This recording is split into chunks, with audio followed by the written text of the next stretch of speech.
Good morning, everyone. We have these very handy little gadgets that are here to help you understand our conference because it's in Spanish and English at the same time. And if you have or need one of these gadgets, the devices are outside. You can get one. And then channel 1 is Spanish and channel 3 is English. Channel 1, Spanish, channel 3, English. Okay.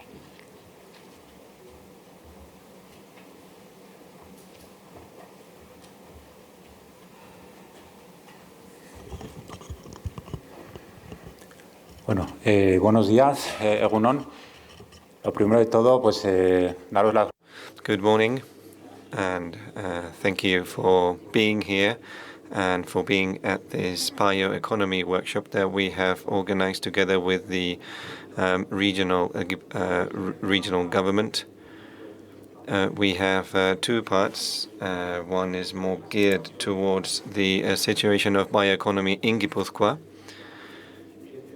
which is beginning to grow, but has already been set up. We will talk about general topics. We will talk about the case in the European Commission and some cases of the companies from Gipuzkoa. And then we have a more scientific section where we will talk about the model that we have been working on with our partners, with being the Model 2 Bio, and we've been working with different partners, and we will talk about the main conclusions of this project. And the first speaker, we are very lucky to have José Ignacio Asensio with us. He is the Regional Minister for Sustainability in Gipuzkoa. You have the floor.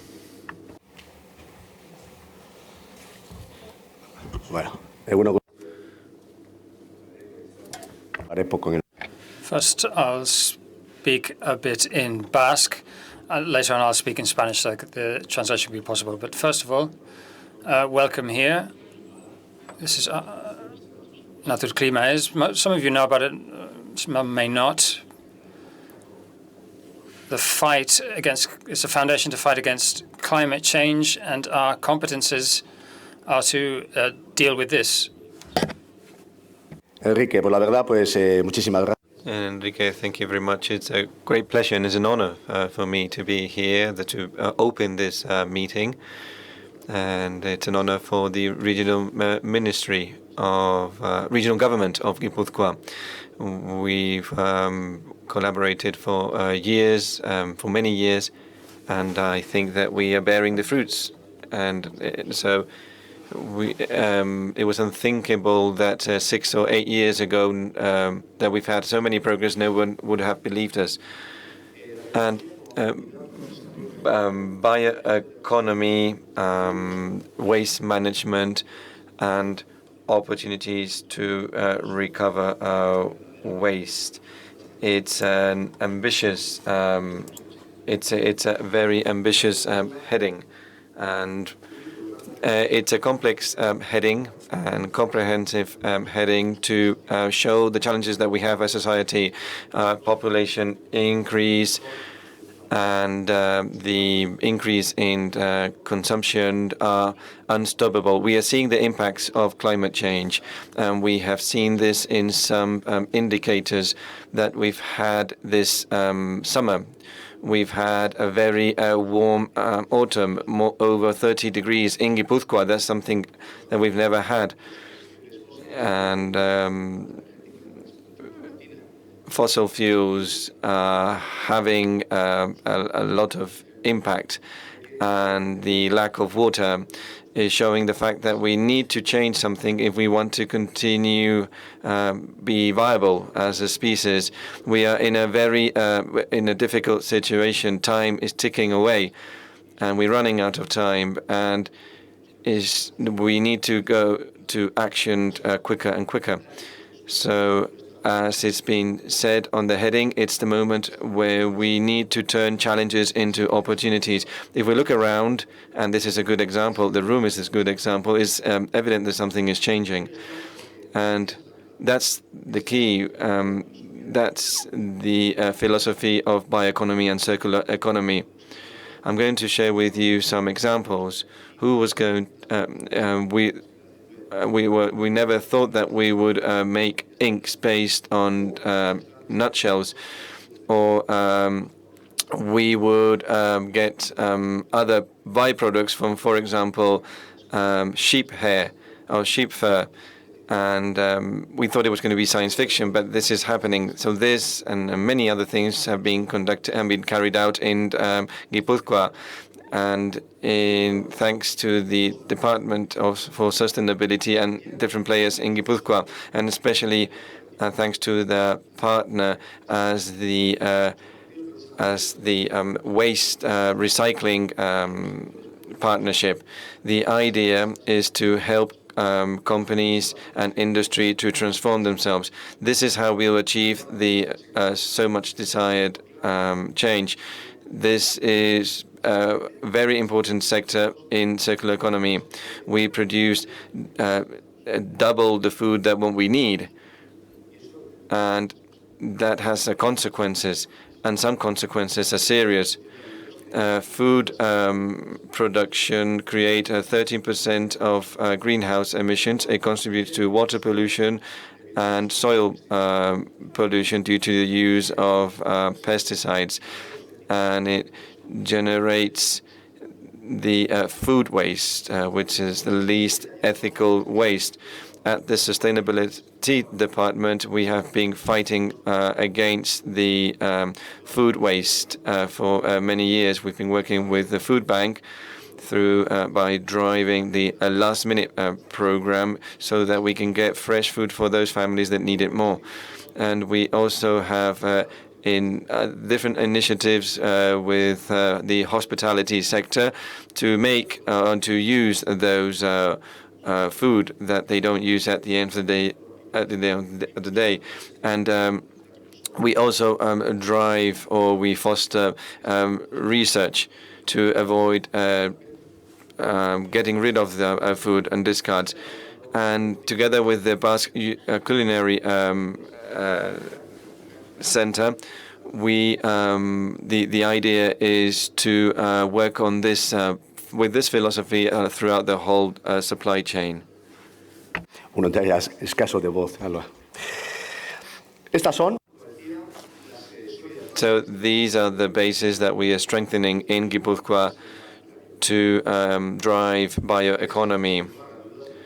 It's the bioeconomy that will allow us to fight climate change and to favor local economy, employment, and the well-being of the citizens. I would like to thank you because these are the days, these are the meetings that have allowed to move forward in science and technological progress, and to have entrepreneurs like you and leaders like you. We will listen innovative ideas in different sectors. I'll give you some example, bread, dairy products, algae, and a series of new proposals that will serve as a lever to reach more sustainable production models.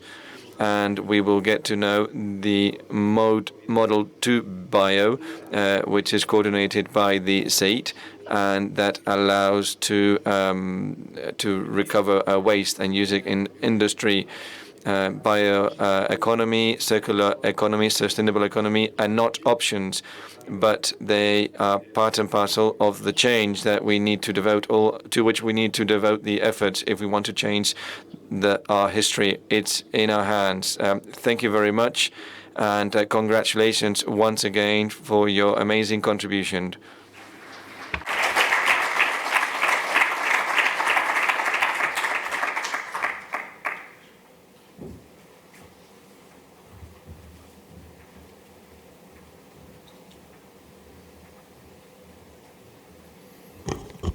Bueno, pues. Let's continue. We're going to have an online talk from Jesus Alqueza, who is a member of the European Commission, who is going to connect online from the European Commission. I hope that he can connect soon.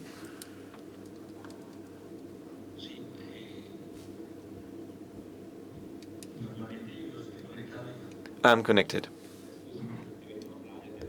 We can see you too.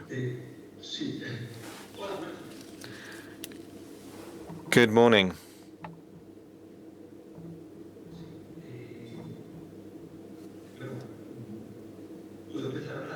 Can I start? Yes, you can start. We can see you and we can hear you. Thank you, Jesus. I am listening. I'm listening to the interpreters. I don't know if any technician can help us. Help me on this.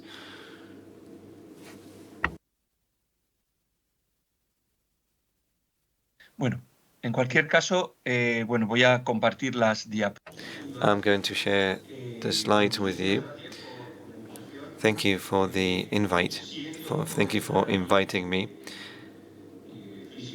And apologize for not being able to be there in person.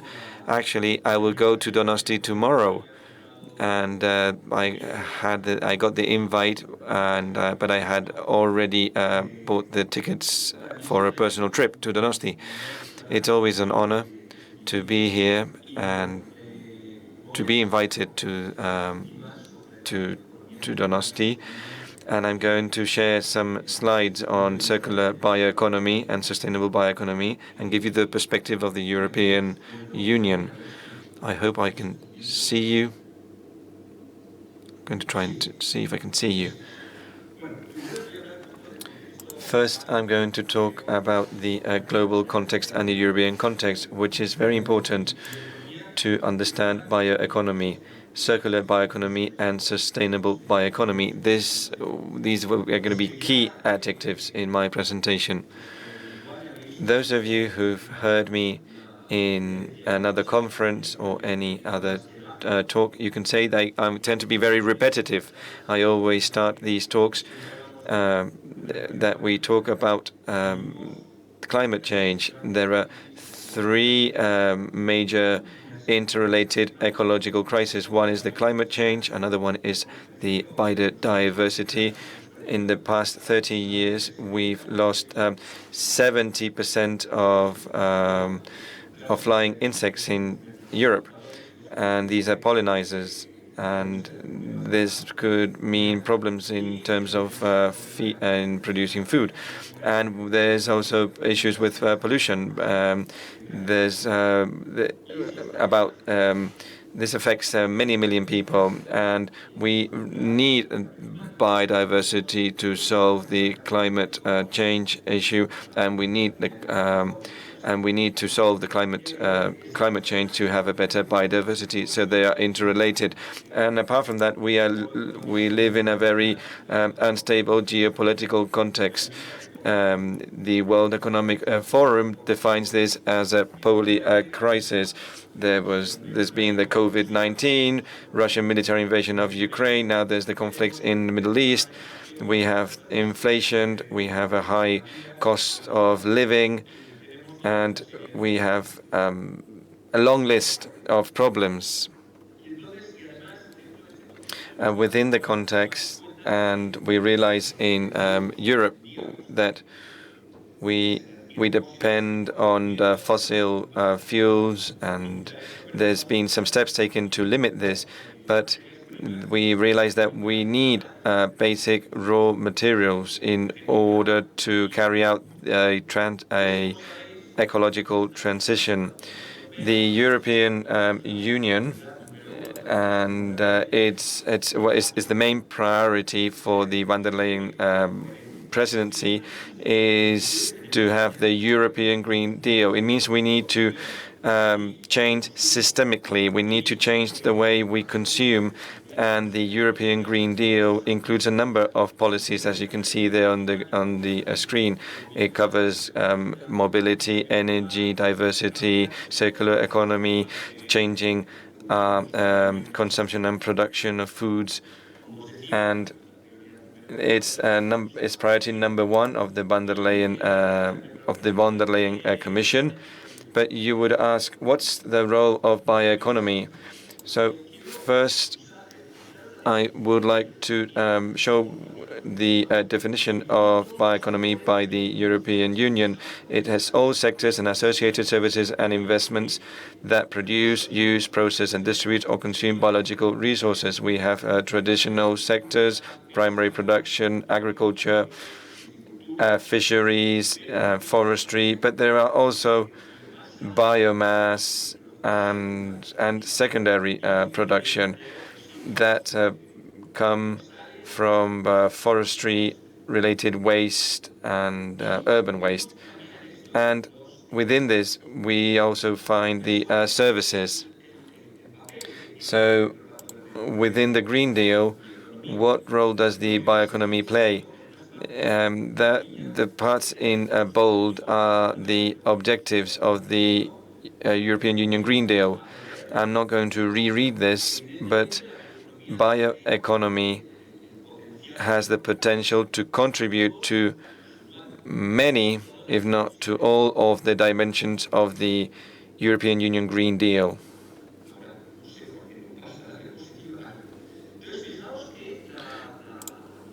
Bioeconomy plays a very important role in the European Union's economy. We are talking about 8.3% of the EU's workforce and 4.7% of GDP.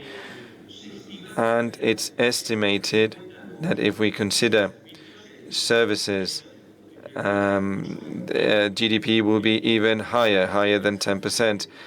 And there is a high innovation potential because we can replace products that are made with fossil fuels with biomass made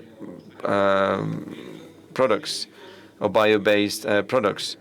And this has been used, for example, in cosmetics and many other materials. And this leads to a high job creation potential. On the left, you can see the role of each subsector in bioeconomy.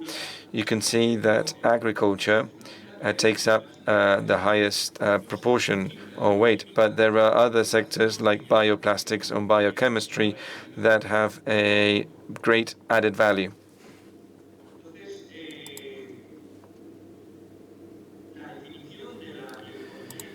So the EU bioeconomy strategy is not something new, and it aims at covering or addressing all three dimensions of sustainability: environment, economy, and society. And it aims at doing this in a holistic manner and identifying beneficial solutions both for nature as well as for consumers and for producers. It's complicated because we need to bear in mind benefits that we can contribute to biodiversity, but also we need to bear in mind problems. Biomass, it's very scarce. And there we can see the history of the bioeconomy strategy at a EU level. It started in 2012, and the current one is from 2018.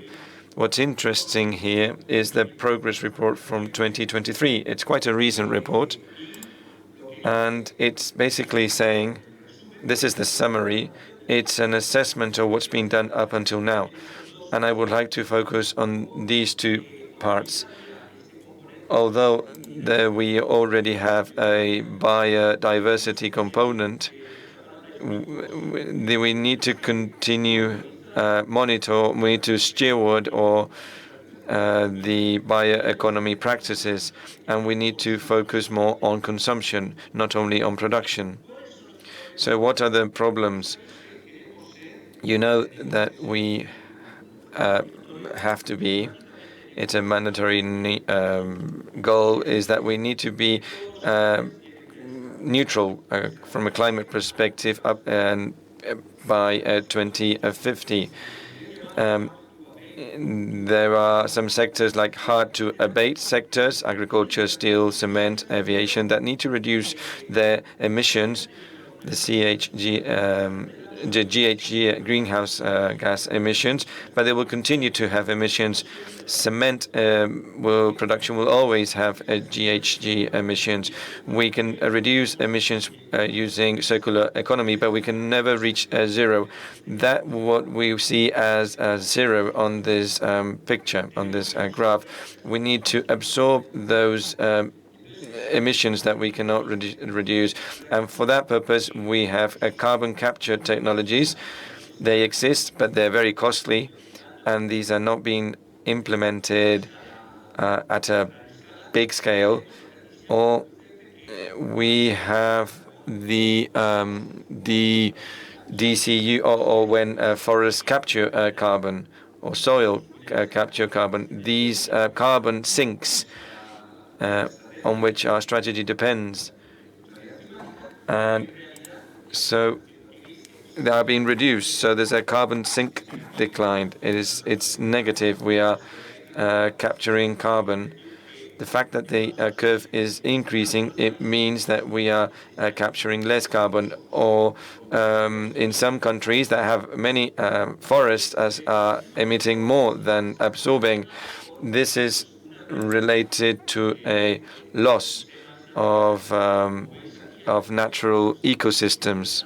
On the left, we can see we have more urban areas, and it's taking up areas that used to be forest or green areas. And on the right is it refers to the ecosystem status, and it's very poor. Habitats, natural habitats, getting to the minimum low, and these are elements that are related to biodiversity as well. And this is something that is always surprising. Our main source of renewables is bioenergy. 60% of renewables are bioenergy. So it requires a lot of biomass. There are many studies that have shown that we have a problem in Europe with biomass. We are consuming more biomass for bioenergy purposes and bioeconomy than that we can have in a sustainable manner. This is a study of the economy and the material economics. The material economics study presents a sustainable study would be to use biomass for materials and less for energy. I'm going to skip this very quickly, which refers to the forest practices. Lots of biomass comes from the forest. It provides benefits for biodiversity. So on the lose-lose situation, there are more situations there. This is research by a research center. This is a study about the Joint Research Center of the European Commission, and it meant a change, an important change in the policies. Thanks to this study, we realized that too many forests are being cut, especially in some countries, and this is due to some socio-economic pressures and bioeconomy of different sectors in the economy. So the paper says that if we continue along this path, we won't reach the goal. So one of the main principles that we have now in bioeconomy policies, but also for bioenergy, all those related to biomass, is to apply the principle of cascading use of biomass. This is the most sustainable way, but also the most competitive, because it's better to use biomass in high added value sectors such as biochemistry than burning it to make energy. Well, I see that I haven't included the definition of the cascading use principle, but it means that we use it wherever biomass has added value, and that we should also apply it wherever we should always apply wherever we can the principles of the circular economy. The cascading use principle is applying circular economy to biomass. That is, focusing wherever we can where organic waste, either from rubbish or from agriculture, and use that. This is why we always talk about the circular and sustainable bioeconomy. Although, as you can imagine, all the policies we're developing in European institutions and the Commission, we're receiving a lot of pressure from interest groups and lobbies because it's always difficult to change the way we do things. If we carry out a survey and ask, are you ready to eat less meat? Well, yes, but if I go to certain areas like Cascading, people might say no. And this happens at an economic level too. So a year ago, in fact, this big conference on bioeconomy, they concluded that we need more coherence in our regulatory framework. Maybe we should promote the consumption of biomass in less competitive sectors. We should focus more on consumption, and we have to analyze the pressure that we're increasing on our ecosystems. So there are a whole series of complementary actions where the EU Commission is trying to be more coherent. One is the regulation on the use of land and its changing uses, this LULUCF, which measures carbon sinks. Here, the objectives of carbon sinks will be higher, and there'll be satellite monitoring systems of this goal of 310 million tons of CO2 by 2030. And it will also include carbon storage in long-lived products, i.e. building structures in Donosti. Sometimes 19th century wood structures store a lot of carbon, so this will be incentivized to avoid a lot of really fake to avoid greenwashing where they say this absorbs carbon and it's not really true. We're going to develop a certification system on carbon absorption. We also have the application of the cascading principle in the new Renewable Energy Directive, which was finally approved last week. And this directive also reinforces the sustainability criteria for bioenergy.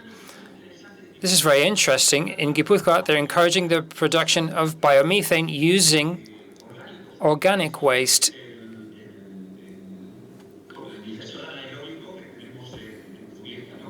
We have an anaerobic plant in Zubieta, and to avoid, in order to preserve our biomass and our ecosystems, but then import and deforest other countries, we have this regulation on deforestation, which will prevent the importation of products to Europe that come from deforestation or degradation of forests. And right now there are negotiations on certain legislative proposals to avoid this greenwashing. And you'll remember the tough negotiations on the law on natural restoration. It almost didn't go through Parliament. It's gone through. Let's see what happens in negotiations. I'm going to skip this part. So conclusions, because I'm taking too long. As I was saying, the circular and sustainable bioeconomy has high potential, huge potential, to solve many of our crises, both environmental and this crisis where we have a dependence on materials from other countries. But the problem is that paper can take all of this. It's easy to say in a strategy, but the devil is in the details. We need this development of the bioeconomy, which we're trying to promote, to be circular and sustainable, because it has to be positive for the environment. And at the end of the day, and this is my final conclusion, even though we have a legislative framework in Europe, we're trying to promote this circular and sustainable bioeconomy. At the end of the day, it all depends on how these policies are executed on the ground. So one of the things I would ask those participating in the conference is, how are you applying the cascading principle? But on the ground, it's hard. This isn't criticism. Or how are you assessing your impacts on ecosystems? I believe, well, I've lived in Brussels for many years, but I'm from Gipuzkoa. I think that Gipuzkoa is well placed for this sustainable development of the bioeconomy because we have a strong circular economy, and then society is socially very close to nature, to the sea, but also our mountains.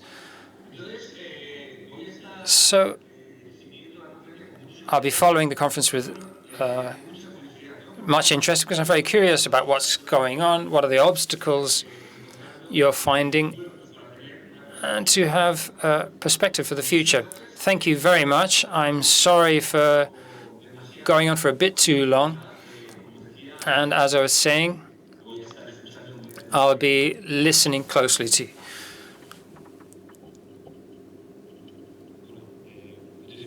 Thank you very much, Jesus, for your very interesting vision of the bioeconomy, and that's very up to date.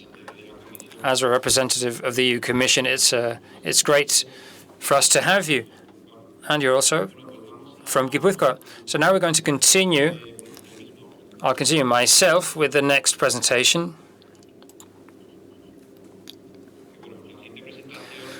This presentation, after looking at the EU Commission's vision, let's move down to the region of Gipuzkoa. I'm Enrique. I'm responsible for the division of bio-waste, and for years we've been working on the bioeconomy. Okay, so linking to everything that Jesus was telling us, I wanted to very briefly, because this has been said, I wanted to talk about what is the bioeconomy for us. There are many definitions we can find out there, but it's clear that the bioeconomy refers to the production, use, conservation, and regeneration of biological resources, what we call biomass, to provide sustainable solutions in most economic sectors. Well, this has a nuance. As Jesus said, the economy has that economic point of view, but also environmental and social. It's important to say this, and the bioeconomy is also related to the circular economy because much of the origin of the biomass are byproducts or waste generated at industrial or urban level and others.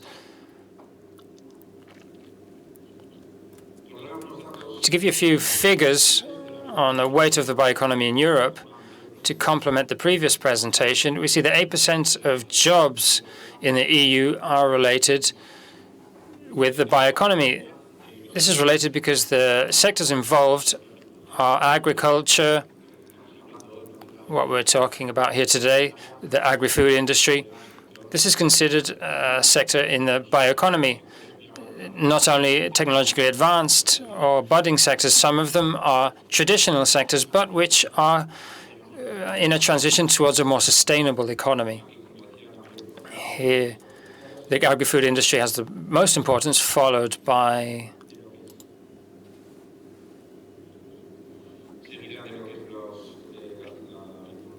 agriculture, then bio-based chemical products, and then we see how it's evolving. In recent years, in the graph on the right, maybe one of the things that evolved the most is electricity, bio-based electricity. We could also call it bioenergy. That's seen significant growth. Also liquid biofuels, methanol, biodiesel, bio-based chemical products, and others which are maybe more traditional. They haven't seen such strong growth. Food, drinks, paper, and so on and so forth. Bio-based textiles, maybe you'll be surprised the trend is in the opposite direction, maybe because synthetic materials are increasing while cotton and wool have lost importance, though it seems that this is having a comeback. If we focus on the main objective of this conference, which are the main challenges of the bioeconomy in Gipuzkoa, some are general to any region, some are more particular to Gipuzkoa. And we see how in the first case regarding the use of raw materials, it's a big challenge to have an inventory knowledge of the biomass we generate in our region. And we're working on this. It's a very atomized primary sector, and sometimes the availability of biomass isn't easy. This is more general, but also important to take into account innovation in materials, processes related to the new technological advances in the bioeconomy. They have to generate competitive prices. Then the performance of the products in these new materials should also be comparable to what we would call traditional materials, those that come from the oil economy. On the other hand, it's also important, the social dimension is also important to promote the bioeconomy among citizens and companies. What is a bio-based product and what are its benefits? Sometimes the benefit is not only economic, it's also environmental and social. It can create jobs and so on. We need to have investors, entrepreneurs. We have some examples here today. The creation of projects related to the bioeconomy. And then another important aspect is the increase not only the technology, but the scaling of these technologies, which is sometimes presented as a barrier. And another important challenge, there's a lack of specialists in bioeconomy, mainly the most advanced parts. There's lack of specialization, and certain engineering companies that are specialized and that can generate new sustainable products. So, along with the stakeholders most interested in promoting the bioeconomy, apart from the institutions, the Department of Sustainability of Gipuzkoa Provincial Council, technology centers represented here, the CI Decnum, and also companies who will tell us about their cases. There's a budding sector in Gipuzkoa, and we've been analyzing the current situation. The agri-food sector in Gipuzkoa has quite a lot of weight. It's quite atomized in different subsectors, which we can see here. So what happens with all that waste and those byproducts? Today, the alternatives we've seen, some of them have enough quality, go to the production of animal feed, which is a perfectly viable solution, but sometimes which has a carbon footprint because sometimes they're transported up to 600 kilometers from the region for its recovery. So then in biogas production, it's a bit of the same, but it's produced, but it's used, but sometimes outside our region, even if we have a plant that produces biogas near here, it's taken away. Sometimes we have energy valorization, but this is falling. This is the current situation. So what we propose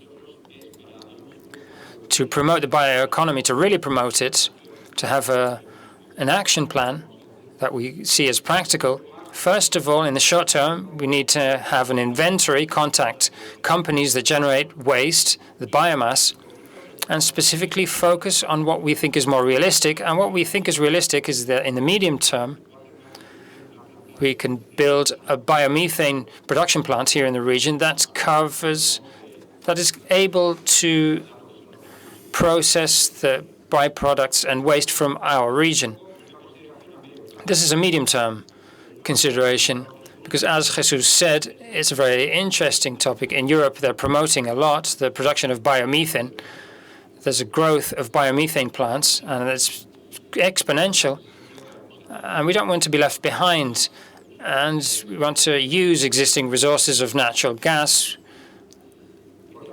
On the other hand, we shouldn't just stay there. This would be a medium-term consideration. And in the long term, we should, and threading with the previous presentation, we should move towards the recovery, the creation of products with this biomass, but with higher added value, materials that can compensate the processes we need for its transformation. The production of biomethane would be necessary. It would be practically impossible to transform 100% of the biomass, but gradually we should introduce new processes with added value. The generation of biocompounds, which have applications in cosmetics, bioindustrial, etc. That's what we want to do in the long term. If we return to the situation of biomethane, which is where we are now, and there's technology to do it. In fact, there are some specialists here in the topic. Well, here we have the potential. There are a lot of EU reports on biomethane. So there's a very big potential that will be exploited. We see some cutting-edge countries such as France and Germany. Spain is starting, but it still has quite a lot of margin for development. Well, I don't have specific figures for Spain, but I do have for the Basque Country. We see the most realistic forecast is to use waste products from livestock and the agri-food industry. In grey, we have this use of residual forest biomass. We should bear in mind that done through non-biological processes using chemical products. They could be valid, but it's at another level. We have a project promoted by the Department of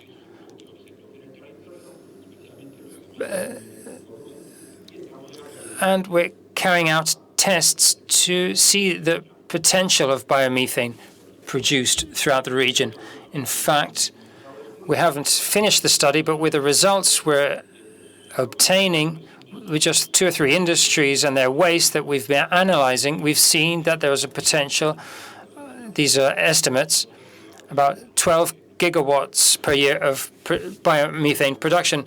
We estimate that when we complete the study, we can reach around 20 gigawatts hour per year, approximately. This means that it would make sense because this is an issue of economy of scale. We'd be able to build a biomethane plant. It would be worth it. In the region, there are installations for the production of biogas, and this biogas could later be transformed into biomethane, with a production of 22 gigawatts per year, which complements the urban waste treatment plant and the water treatment plant. Well, that would be it from me. Thank you very much. I'd also like to thank my colleague Esther for helping to prepare this presentation. Thank you very much.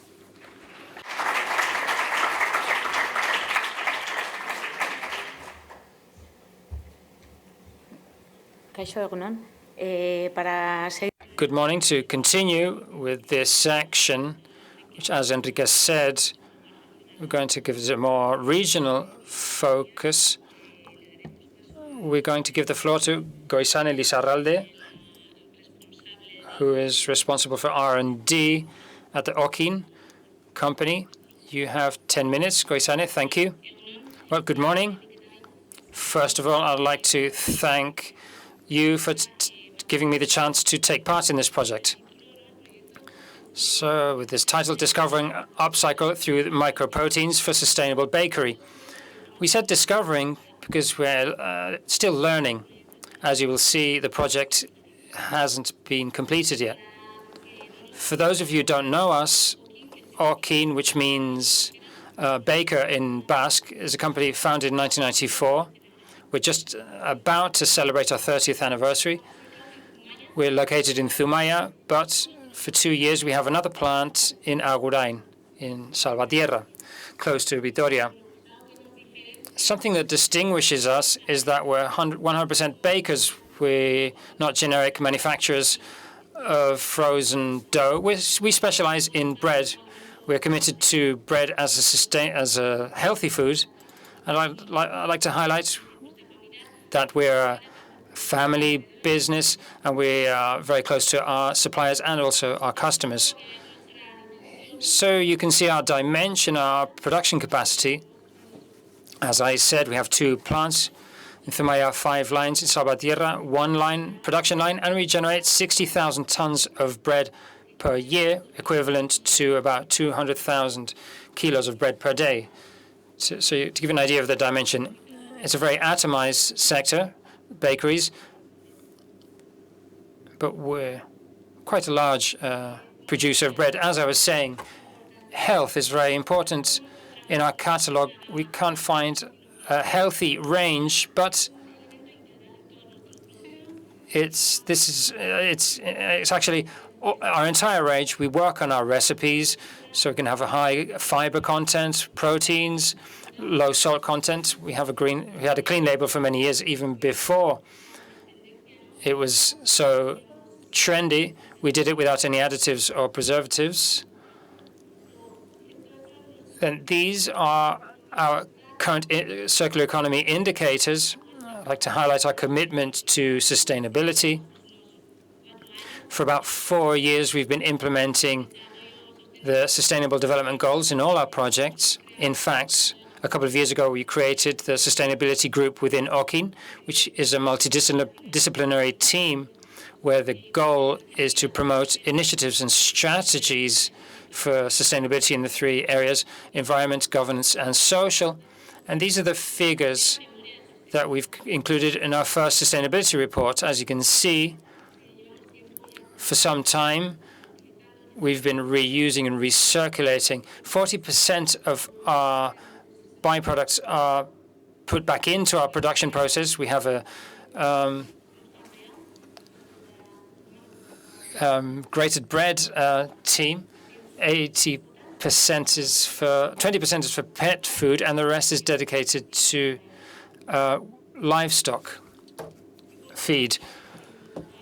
In my department, in the R&D department, our innovation is very market-focused to improve our products. We have 3 departments: commercial, marketing, and R&D, aligned under the commercial management. And this means we're very close to the needs of our customers and therefore the consumer. To have more disruptive innovation, we carry out a lot of open innovation. We are supported by technology centers, by startups and any stakeholder in the business ecosystem. Well, the platform that we use to carry out open innovation is Bind 4.0. We've had about 7 editions.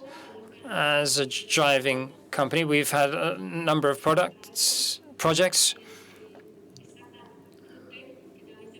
There are an increasing number of food tech startups participating. And last year, at the previous edition, we met a Polish startup called Rebrek, and they offered different solutions for these bread byproducts. They made vodka, and among them they used the mycoprotein, and we thought it was very interesting to explore the world of microproteins.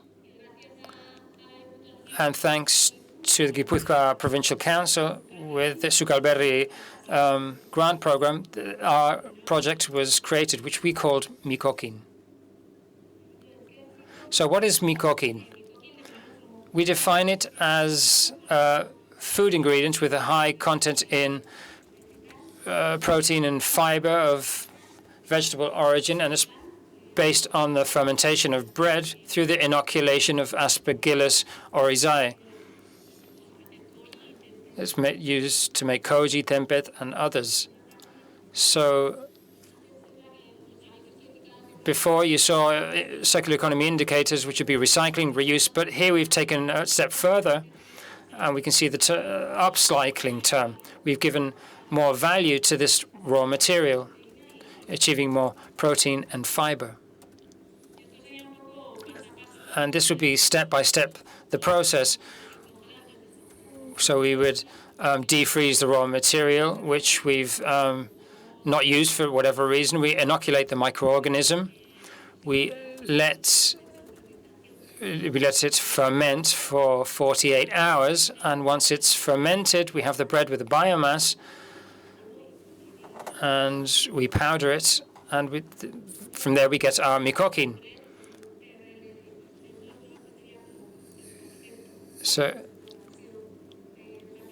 we've gone step by step. The first would be we've tested 10 different strains of Aspergillus, some others also. But here what we've measured, on the one hand, is the efficiency in the fermentation, the nutritional analysis of this product.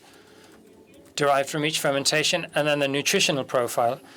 It's true that this type of fungi and yeast have a very strong umami taste, and then thinking about the applicability of this ingredient, we chose one that had quite a neutral flavor, and it's this one, tempeh, with good efficiency in fermentation, 80%, but it has more fiber than protein. And now we're trying to optimize and achieve more protein. So in this phase 2, which we're about to finish, what we did is replicate and reproduce that, what we've done in the first phase, but now with just this microorganism to see if we can achieve a reliable and reproducible powder. So here we've advanced to TRL4 from 1 kilo of bread. Inoculating the aspergillus, we've achieved 0.8 kilos of mycoprotein. And now what remains is the expansion and technological transfer, and see if we can scale up to an industrial level this new ingredient. Here we'd have to look at the applicability of the ingredients. Here in this table, there's still a lot of work to be done in this field, but we wanted to compare it with legume flours. Mycoprotein has 15% protein, 10% fiber. The thing is, what's important to highlight here is the biological value, which we analyze the essential amino acids in this new ingredient, and in comparison to legume flours or even wheat, it has a higher value. And lastly, the main challenges that we're finding, first of all, achieving homogeneity and quality of the raw material. In our case, it's bread byproducts. One day it's one bread, another it's another day. What we want to is homogeneity so that the ingredient is stable, reliable, and always has the same flavor, texture. So this will be a complex challenge. And then, of course, it's not the same to have it at a laboratory scale than when we're talking about lots of kilos of bread and mycoprotein. So that would be our presentation. Thank you.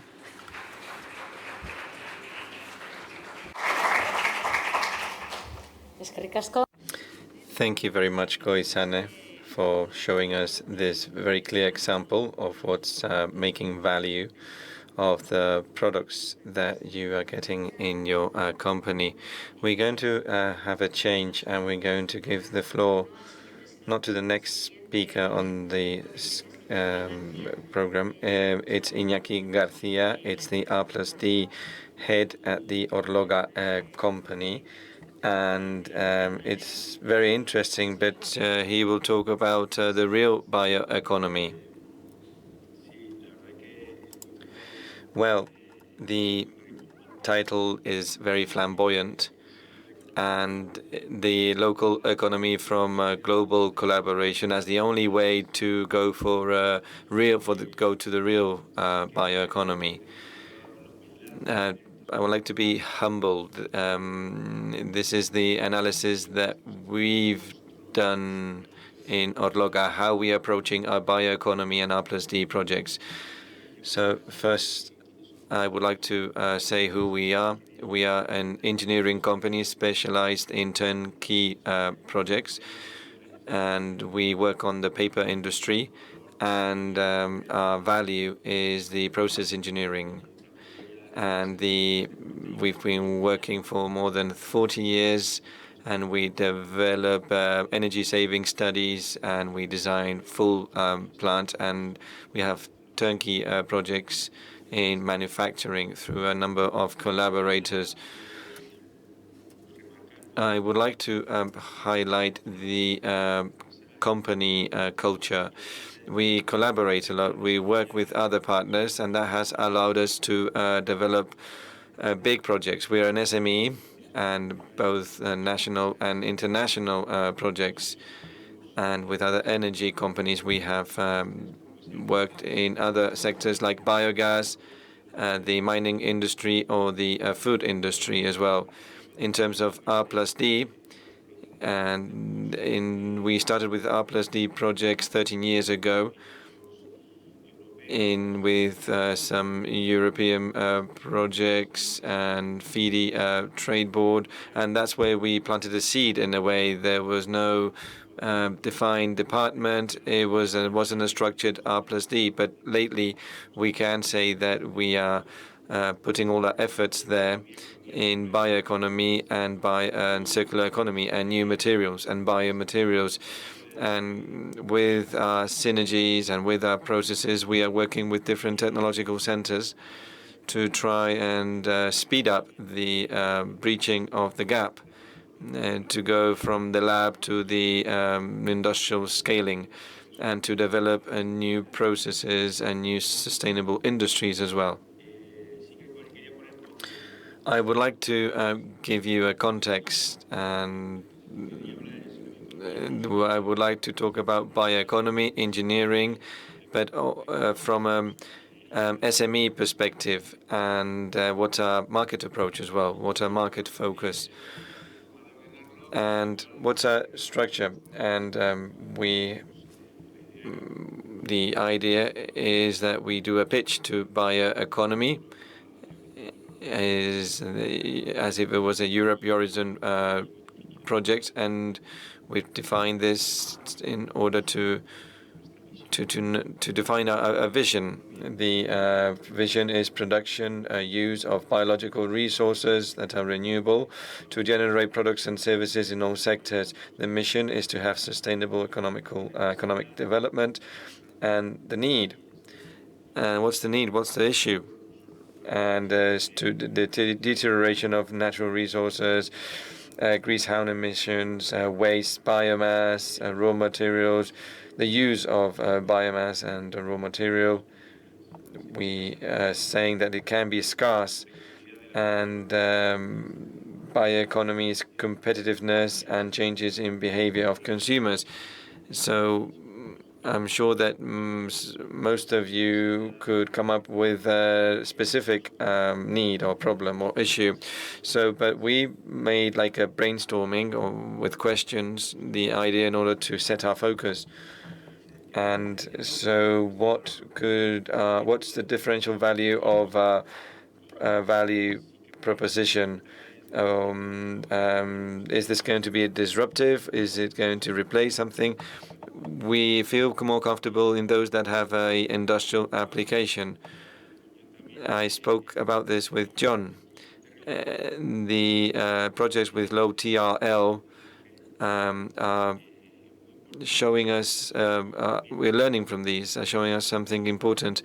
We are offering technological centers a market vision or industrial vision, and I think that we are working well in this regard in order to breach that gap that we see in the escalation phase in order to develop these industries. So about these questions, big productions versus local productions, we are putting efforts, so we're focusing more on local efforts. What resources do we have? We are an SME, we have staff, and financial resources are very important, and raw materials as well. We've focused also on processes. We need to make sure that the process is sustainable, and the mindset, the viability and sustainability. So after posing these questions, we came up with a value proposition. We need to design new processes that are sustainable, new materials, new business models, but there's something that they share is the high value added value, and we think that this is very important if we want to be competitive. There are many people who work in the same sector, and we see that 0 kilometer and all the local approach is key, and especially by joining forces. So with this combination, we think that we can reach this high added value. With regards to market opportunities, we analyze the environment, technology, replacement products, and regulation to try and implement the best solutions. These need not be contrary to your own project. In Europe or in the world, there are many specific solutions, specific facilities that can be very, very useful and that we can use in order to have a solid base and to develop these concept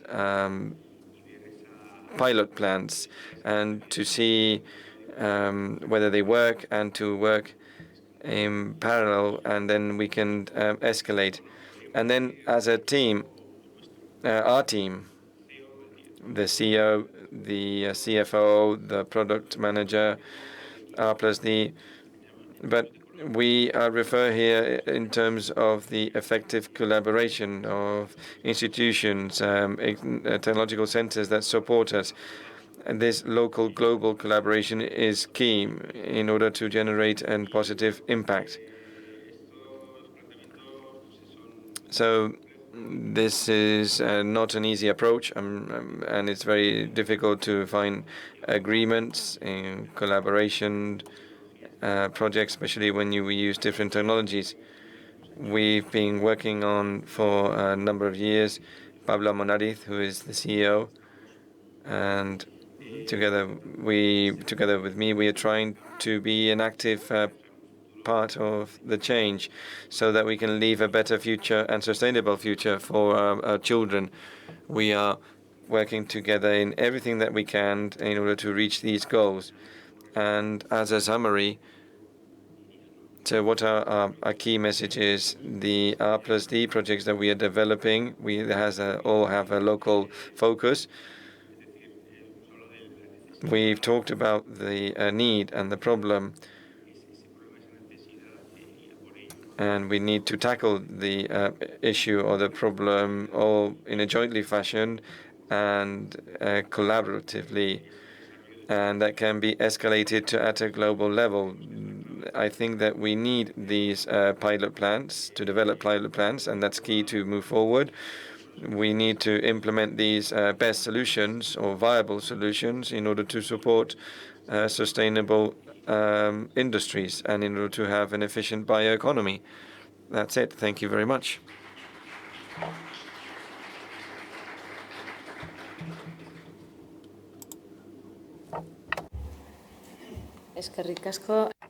Thank you, Iñaki. That was a very good point to talk about collaboration or to highlight collaboration. Now we move on to John Zubiria, who is the coordinator of R plus D plus I at Ondoan. It's another company from Gipuzkoa, and he will talk about a specific project. It's called No Waste. No Waste. Good morning, everyone. I'm going to be talking about this project called No Waste, and it fits in very well with the goals of this meeting. And we're going to show how we work throughout the entire foodstuff sector. First, I would like to introduce ourselves. We've been working for 40 years. There are more than 400 people who work at this company. We install any sort of building installations. There is a maintenance and services department, and there's a consultancy, environment, and OSHA as well. And we work in energy. So we work in different sectors, all of which have a big link with sustainability. So with regards to our R plus D plus I strategy, and taking the three transformation approaches at the Basque government policies that talks about a technological digital transition and a social and health transition and energy transition. I think that it fits in very well with the projects that we are doing. We are working a lot in the digital sphere with applying IoT, BIM technologies, augmented reality, and AI, sorry. So we are applying these kind of technologies to managing installations, predictive maintenance, etc. We are also working in the social and health transition.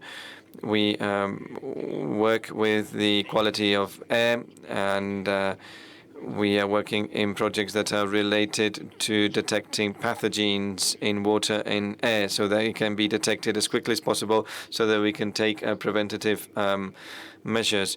During COVID, we were there at the first line of defense, trying to measure it and fighting against it. And in the energy climate transition, we are developing a number of projects that are related to industrial decarbonization. We're working with Mercedes-Benz in decarbonizing their plants. And also we're working in circular economy projects and in generating clean energies under the bioeconomy concept. So just to focus on this last paragraph or idea, we are going to present this project called No Waste. It's basically new technologies to reduce and to recover waste, agri-food waste. And it was said by Jesus at the beginning. So it's clear that 30 to 40% of total food production can be lost before it gets to the market. So the impact that this has at climate and environmental level and even social level is very big. So all players that are involved in developing the project, it was clear for all of us that we needed to find solutions to fight against this situation. So this project is being funded by the Basque government through the ASITEC program. It has a term of 3 years, and we are the leaders. It's led by us, and there are different players. We have the producers, the waste generators. We have UDAPA, that's a waste generating company, and we also have Barrenetxe, that has a cattle breeder, a farming industry, and then there's another company that is a meat processing company. Then there's Eroski, it's a store, supermarket, and then there are companies that offer technological services that need to provide solutions to the needs that exist in order to reach the results. And we have the support from technological centers. We have CEIT, Tecnalia, and the Basque Food Cluster. So how is this being tackled or approached? It's being done in different phases or sections. First, we cover the packaging. There's a packaging area. The idea is to improve packaging, not only that they can be recycled better, but also that it can be better thermal sealed, and sometimes the product can be affected by how it's closed. Then having detection systems to reduce the waste by having destructive tests and controlled processes and traceability in the entire supply chain, especially in the chain in the cold chain. And after having done everything what's possible to avoid waste production, the idea is how can we make the most out of the waste that we have created. So this is a bit the explanation of the phases that I've just explained.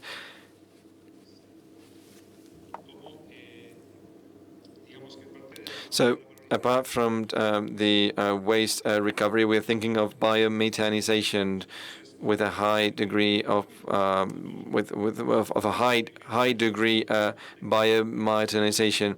So to create a biomethane of higher than 90%.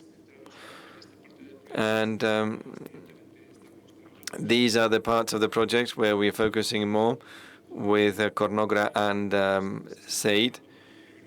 We are working in determining the potential of the biohydrogen production and biomethane of organic waste in terms of how we can make the most out of the waste and what mechanisms. And then we are doing a research of the anaerobic technology with a pilot plant to see how it works, how anaerobic digestion works, and how we can make it more in a way that is most similar to the in an industrial situation, so we can scale it up.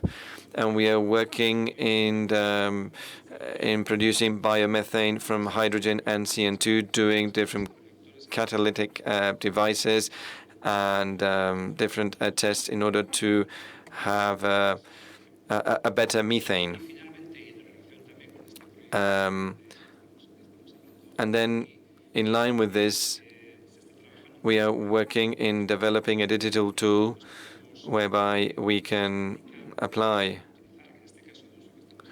use, they will allow us to identify what opportunities could we have to implement our biomethanization facility, not only based on the waste that we have, but we can also implement or use or add other waste from the agroforestry sector.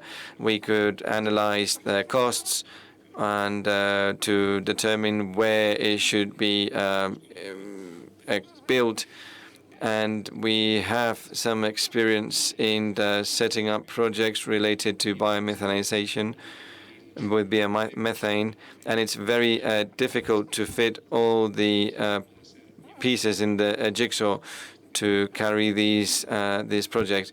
So it's an opportunity to work with different players in the sector, and it can mean a very important drive to contribute to this project, and it can not only develop, but we put it in place and to get to effective results. And that was it from my side.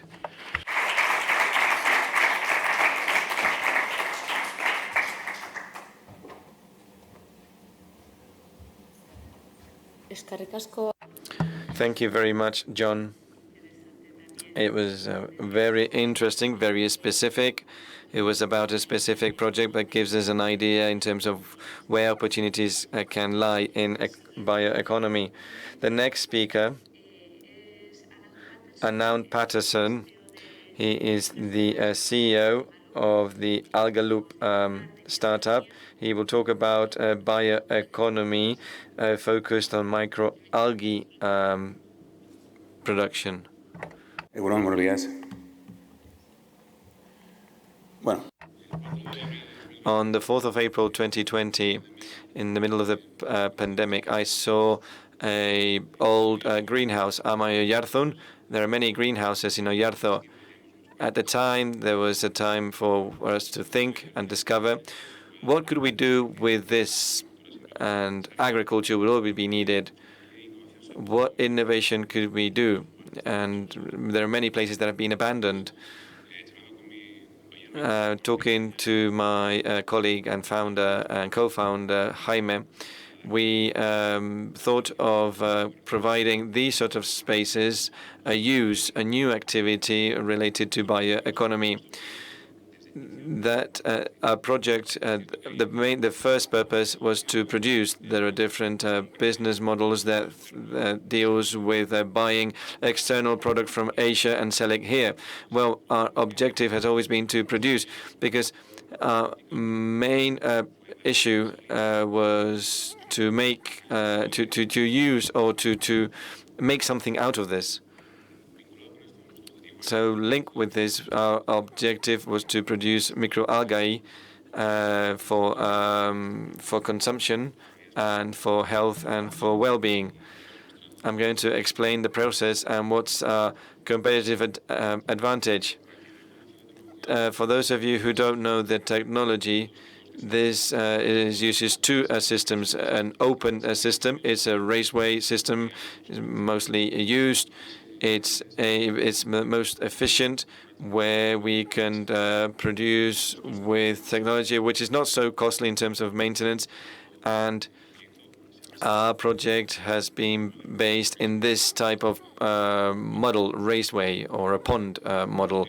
But we have used other systems, photobioreactors, which are very different. One is a pond, and the other are transparent columns where we do sensors, and it requires more investment and more maintenance.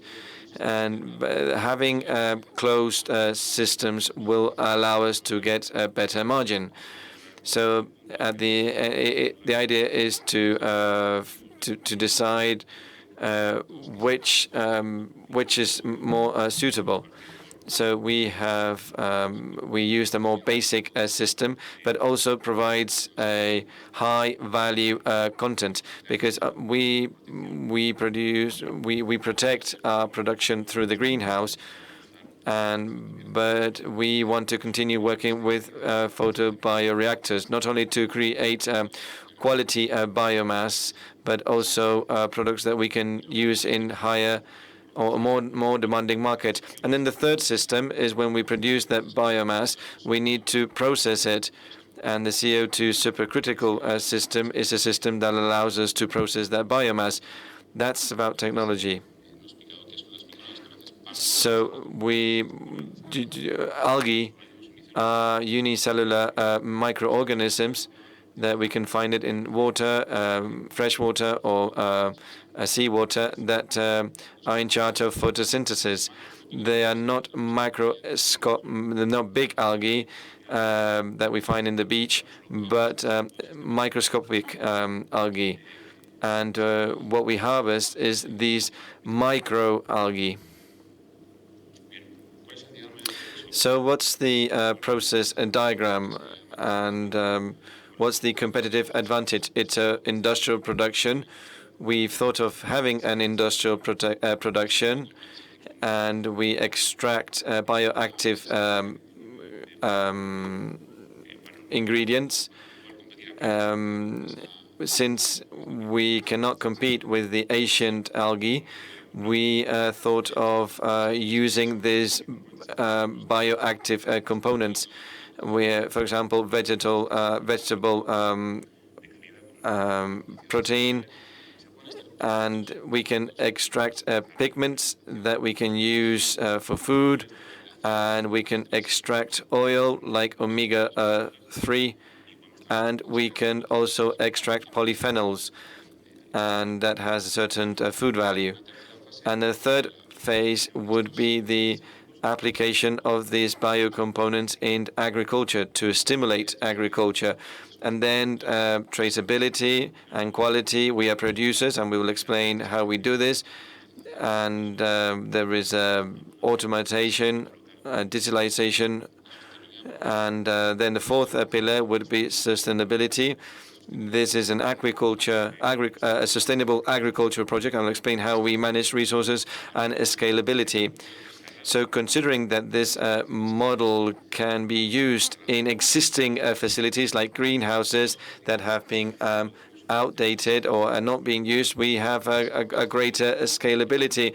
So the greenhouses are already being done to start with. Although there are many words, if we look on the left of the chart, these would be the strategies of microalgae project. In the short term would be to produce biomass, and then in the midterm, once we have the right quality of the biomass, in the midterm is to produce biofertilizers, which is part of the use of the biomass in agriculture to extract omega-3s or antioxidants or proteins in order to get ingredients that could be used in food or the cosmetic sector. And then in the long term, once we manage to work on the three important aspects, which are sometimes a barrier when we want to produce microalgae, is to do on-demand products that are more bespoken for customers who follow specific conditions and specific matrices. So, both for food and cosmetics. What sectors do we cover? Vegan and vegetarian people who require this kind of protein for their diet. Athletes are also a target in a way. And cosmetics or biostimulants for women, for millennial women who are more interested in natural cosmetics. This is the model. We start the test in the lab, and from the lab it goes to a scalable to the industrial scaling. We have a test area in Oyarzun, and from there we would get the biomass and we will extract active biocomponents, and then we would use it in different sectors. So we would provide a sustainable characteristic. So the idea is that we can use these in different sectors and different areas. We have farmers who are interested in this in Galicia, Madrid, in Tudela, in Almeria. So what they want is that they can do this in other territories, and we can create a microalgae producers network. The process is as it goes. We add nutrients, CO2. We can use industrial CO2. I will explain the decarbonation process. Then we will do the harvest and we will take the biomass, and then we extract the capacity. We can take fatty acids, amino acids, pigments, vitamins, and minerals, and it can be sold to human for food, for human food, or for animal feed, etc. And then we would use different vats and tools that would allow us to process the biomass. There's our facilities. They're 15 minutes away from here. We have greenhouses. So we are transforming these greenhouses in an industrial plant. The idea is to have an experimental facility so that farmers can come here and they can use this and they can apply this to other greenhouses. We want to incorporate the CO2 from Gamesa, a company, to turn their gas waste into our production. This is the lab where we have our strains. That's the lab, and these are pictures from some months ago. Now it's more updated. There we see where we work with water. This is how that we can use different elements, different materials. We can use iron, cement. So it's an experimental area. This is when we started to create the processing room. So within the greenhouse, we have a processing room. And then in terms of the R+D projects, we work with Funcasa Main, where we capture greenhouse gases and suspended particles, so that from there we turn it into biomass. We work with Kaya Corp, where we do decarbonization of the greenhouse gases that derive from fermentation of beer, or finding a system that improves the air quality. We have a model where what we seek is to, in a stationary way, non-permanent way, to install CO2 capturing systems in companies through the cultivation of microalgae. And this would be the management model, or how the project is approached. Initially, we analyze the gas emitted by the company and the wastewater There's an analysis of the gas. There's an algal matrix analyzer that is able to decarbonize more efficiently that gas. There's process engineering, processing of the products. The same happens with the water. With the water, we determine the algal content in the wastewater so that those autochthonous algae can grow and have a bigger effect. And finally, once we have that biomass, we seek to put it to use with biostimulants or animal feed. These would be systems we've used to decarbonize. This is a thin membrane system. It has a multiplying effect because, as you can see, you have these thin columns capable of decarbonizing CO2 from companies. This is the same system, and a system installed in Chile by a colleague of ours, and it's a more industrial example of how microalgae can be included in CO2 capture systems. In R&D, we've worked on the Basque Culinary Center and the Basque Food Lab to develop food for sports people. And we've developed a bio-ink with microalgae and fertilizers to be applied in agriculture. We are 2 founders. Now there are 6 of us on the team, biologists with a technical profile, and that would be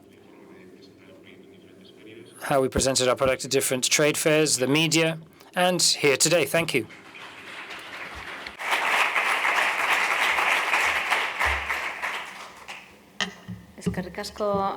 Thank you, Arnaud.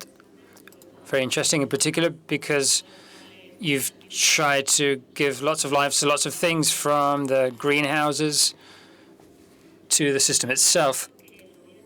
I'll end this section myself, and I'll introduce myself, and I'll try to condense my presentation so that we can have a bit more time for the round table, because we're a bit behind schedule. I'm Garbiñe Manterola Agirre-Zabala from BRTA, which is the Basque Research Technology Alliance. And just so you know, BRTA is the Basque Research and Technology Partnership, and in just a few words, although what we're dedicated to is that through the coordination of the 17 technology centers and cooperative research centers that are members of it, for there to be better collaboration, to have an impact on the 2 goals of the centers, which is to generate knowledge and, above all, to transfer it to the industrial fabric. We are supported by the Basque government and the 3 provincial councils, plus SPRI. A few figures to give you an idea of what BRTA is: more than 4,000 employees in those 17 centers, and we represent 20% of the Basque Country's R&D. That said, and as I was saying, what we're dedicated to is having more coordination between centers to generate and, above all, transfer knowledge. And from there, the need arose to focus on a collaboration, to have a technology push and get the fabric to diversify and create more of an industrial fabric in emerging sectors. And one of them is the bioeconomy. I don't know if you can hear me. Okay, that's better. So we created a BRTA bioeconomy group where there are 10 of the BRTA companies. It's multidisciplinary, and the aim is to, through knowledge in the centers, to combine skills and improve certain value chains. And above all, in this case, identify the possible or potential value chains. Those 10 centers, there's a couple of them which are experts in the primary sectors, which is Asti and Neger. Another 7 are in the processing niche related to biomass. And there's one of the centers which is more cross-cutting, dedicated to digitalization, data processing, and so on, which is also a very necessary component if we want to create value chains. So what we've done in this group, first of all, I think this is repeated in the presentations. So let's define what the bioeconomy is. What we tried to do was try to define what the bioeconomy is for our centres, and then compile information, get to know each other to identify atomized skills that could exist in the centres and which could be links to create value chains. So we saw that in 12 years we had 183 projects within centres which are dedicated to bioeconomy with a total investment of 35 million euros. And we realized that the skills were atomized and there wasn't communication. In fact, when trying to cross-reference inputs to a value chain and then the products we wanted to produce, there was a crossing of sectors which was quite significant. So we saw that we needed something multidisciplinary to create this. As BRTA Bioeconomy, we've been contributing towards bioeconomy policies. What we do is research and develop technology. But I wanted to focus on an exercise that we've been carrying out over the last 15 months, and this was the construction and prioritization of value chains. And as I don't have much time, I'll just give you a few brushstrokes of the methodology we've used, which I think can also be transferable to collaboration with companies, with centres and with the public administration, always bearing in mind that we want to create new business models. So we try to identify chains. How do we do this? Well, taking as a foundation the structure that Europe has defined, trying to put skills in the biomass chain, in the process and the product, and also in the consumer, but always taking into account that as we're agents of knowledge, we're not so focused on the consumer. We've detected overlapping of sectors that's incredible. I have listed them there. And once we've created those chains, what we did was prioritization.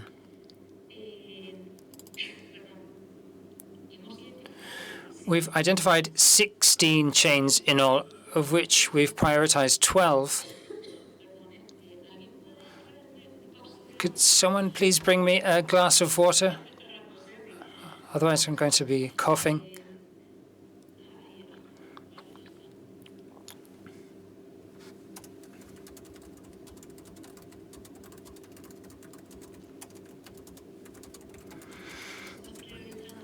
We prioritize 12 because it's based on the step from going to the raw material to the product.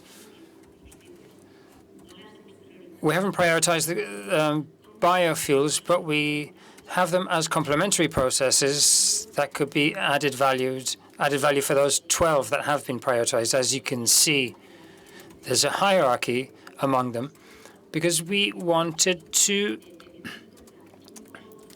have the exercise. We're taking into account 5 factors. One is proximity to the market. That is that technology in each of the links is close or not to being transferred to the market potential that there could be for the final product of the chain. The regulations at both level of regulatory barriers or also opportunities offered by regulations due to rigidity or the need for new value chains. And then the integrity of the whole chain in the Basque Country, understanding that the regional and proximity factor is totally necessary to create sustainable value chains with a low carbon footprint, as Enrique mentioned, and then effective collaboration, what skills we have and what collaboration there could be in BRTA. And taking this into account, we established a series of chains that we see could be potentially transferable in little time, or could solve a number of things. And as I was saying, we carried out this exercise from the point of view of the technological offering because our skills were atomized and we couldn't see the transferable reality. Each center was focusing on its on link, sorry. But once we prioritized them, what we wanted to do was contrast them with the demand. What we've proposed has interest, it's attractive for the business fabric, and to do this, we've had contrasting sessions with a clear methodology. The first of them was carried out in late April this year, where we had 60 participants, and out of those participants, a high percentage were businesses, but there were also representatives from the public administration, from the centres and so on. And there we contrasted the four main priorities, which are biofertilizers, packaging for the food sectors, biodegradable biopolymers, bio-based materials for construction, and packaging for the food sector, but in this case, based on cellulose. To be honest, extraction of the learnings along this journey has been very interesting, and I think that in many cases, the extraction of results we've had was already been commented in previous presentations. We have to take into account effective regional collaboration. We always need a multidisciplinary approach and involve different sectors. And we have to get to work not only with stakeholders with different knowledge in different fields, but also businesses that are not used to working hand in hand, and all seeking opportunities, because we see that the bioeconomy can be a possible opportunity to diversify both the current fabric and to create a new fabric. So more or less, I'm going to skip the examples because otherwise we won't have time. And having said this, I encourage or invite the previous speakers to a small round table. We have 16 minutes. Let's try to condense it. Iñaki, Enaut, Jon, Enrique, and Goizane.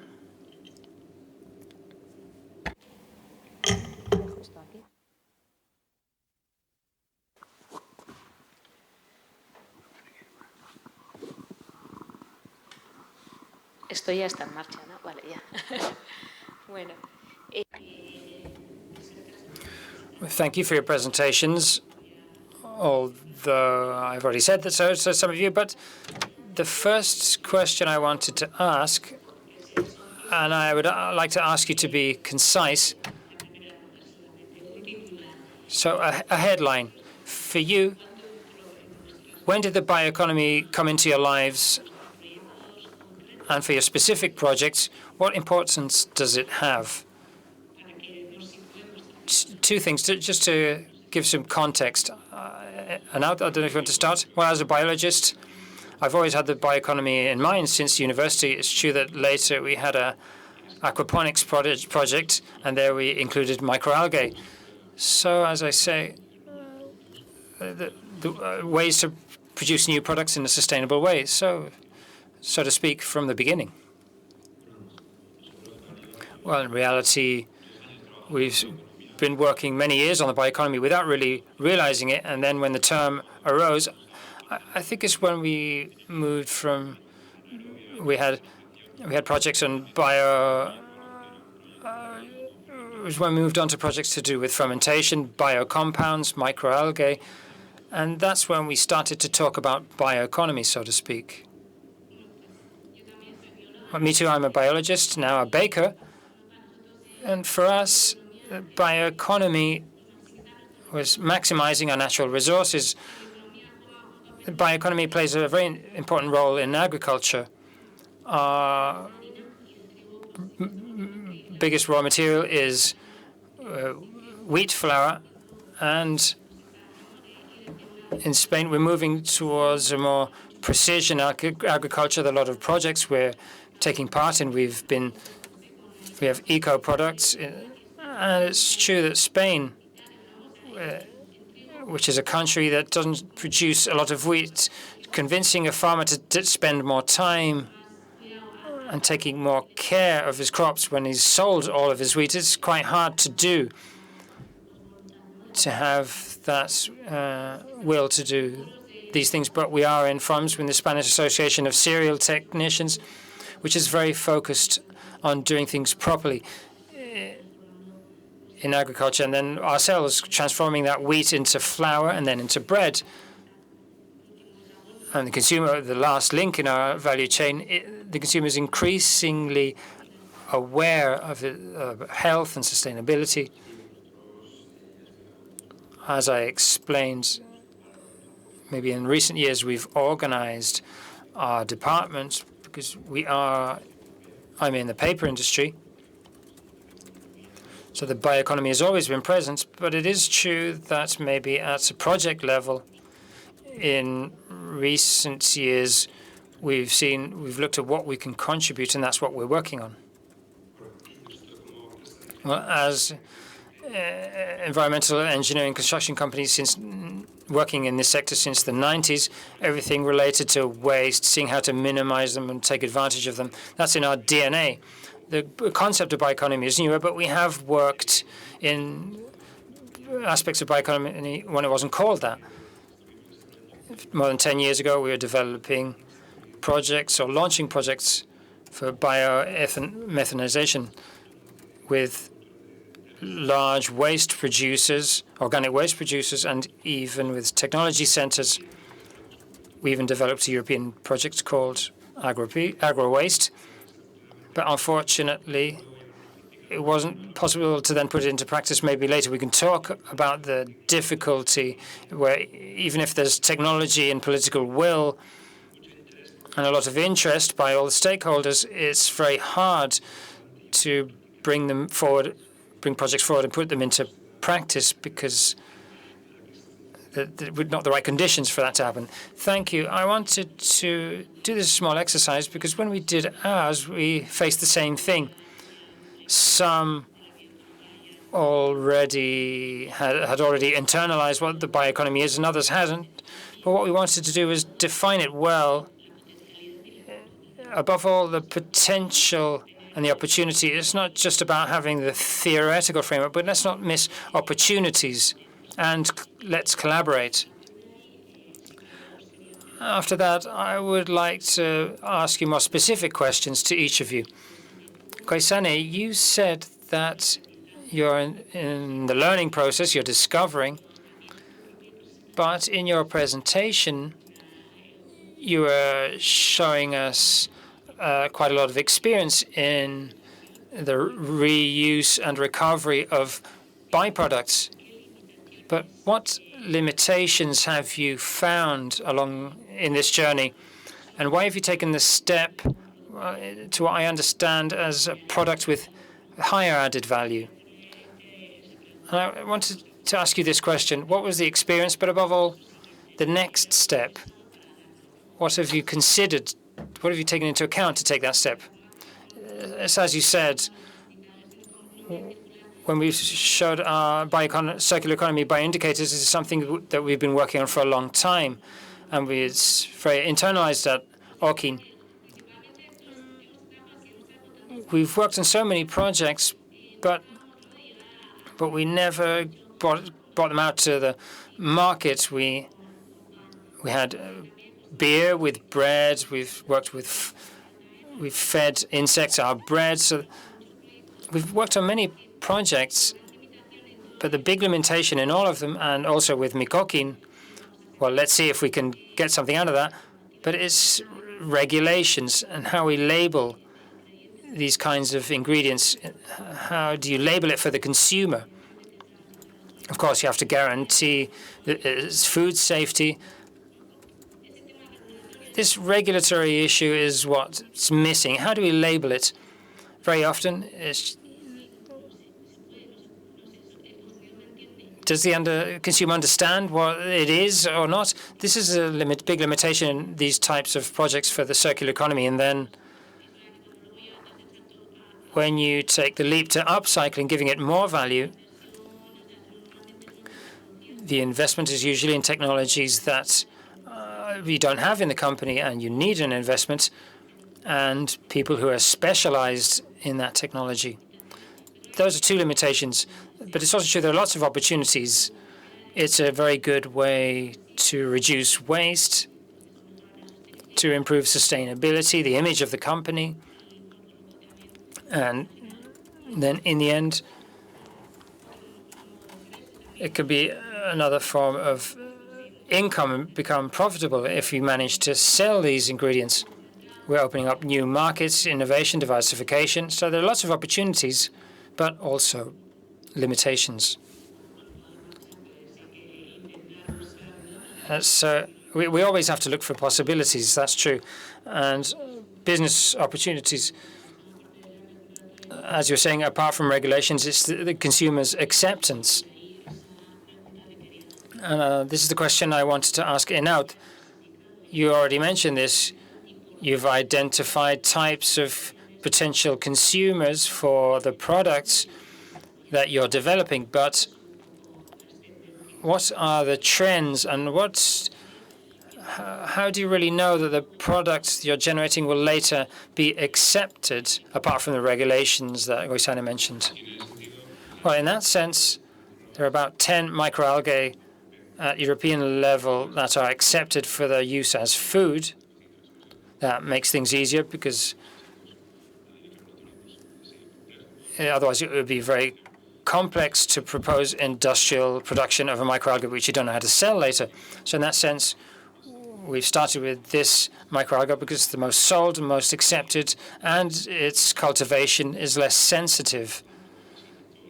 So as you need to process everything and improve it, well, we've started with that.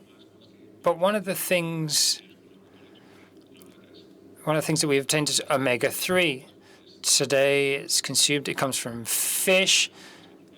We know the sea has increasingly more microplastics, heavy metals. This means that omega-3, which is a product that is expensive, it's an extract, and it has health value, it has less quality than what the market demands and what the distributor wants to offer consumers. So vegan omega-3 can be a future alternative that can respond to that falling value of omega-3 and then take into account carbon footprint and emissions in the whole production process. So producing it locally in a vegan way, which means it can also be used for baby food, adding it to milk or yogurt. And that's something that we hope that can be a way forward. We have a colleague who's developed vegan omega-3, and our goal is to offer that to the market. In both of your cases, the communication is totally necessary to see that the transfer to the business is feasible. That's an important component, apart from regulations in the case of the food sector, where it's even stricter and that has to be taken into account. And I understand that it's constantly evolving. A couple of things that you mentioned, and I want to share with the rest of the participants, and that's scaling. You talked about scaling, which is you talked about the pilot scale, looking to see if it works, but then there's cost efficiency, day-to-day problems, and so on. And I wanted to ask you a couple of things. Maybe, Enrique, you mentioned during your presentation the issue of biomass, the logistics of biomass. It's one thing, and I want to ask you too as well. The process itself how are you going to scale it, how it's going to work, and so on. But to scale up a process, you need the starting material, and there are some limitations. You've started on that, but the scaling, how do you combine the scaling on the one hand and the biomass demand that you have at the end?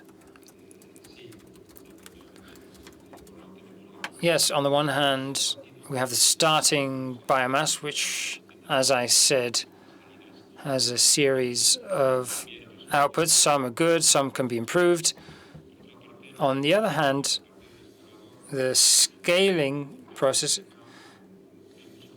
there are lots of processes that have been proven that in a laboratory to be viable, but they cease to be viable or economically feasible when you scale it up. You have to look at why that happens, because often there's no single reason. Sometimes it's because the raw material itself has different origins. For example, in the case of production through fermentation of certain biocompounds, in the current market they come from the oil products. But if they're made with natural biomass, we know how to do it in the lab, but when you scale it up, it's different. We're in a changing world. The use of oil is dropping. The geopolitical situation is changing a lot, and this is something that can change. In that sense, when you scale up, you have to have close collaboration with engineering firms.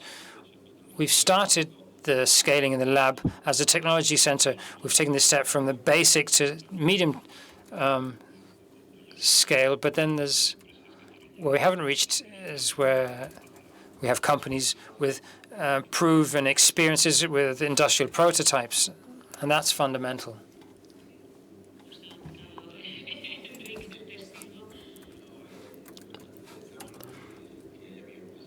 We're talking about that there has to be a biomass. It's true. Sometimes we find projects, they call us and they say, hey, we want to scale this up.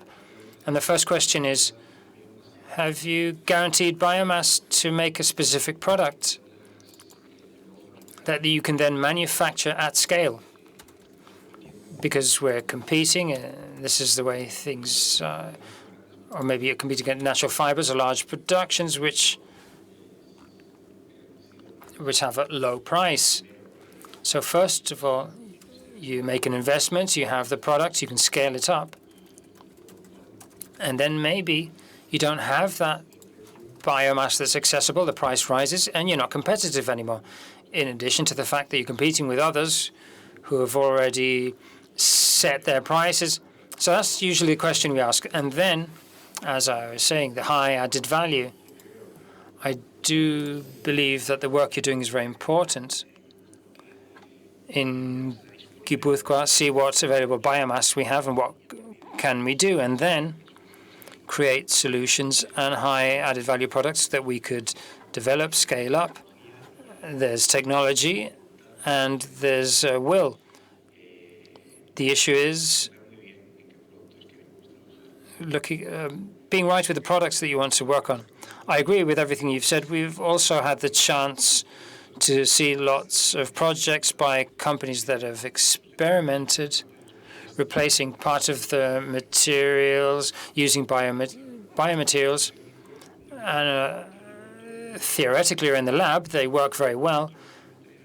But when you tell the producer of that material, I want this amount within these deadlines, then that's when the problems start.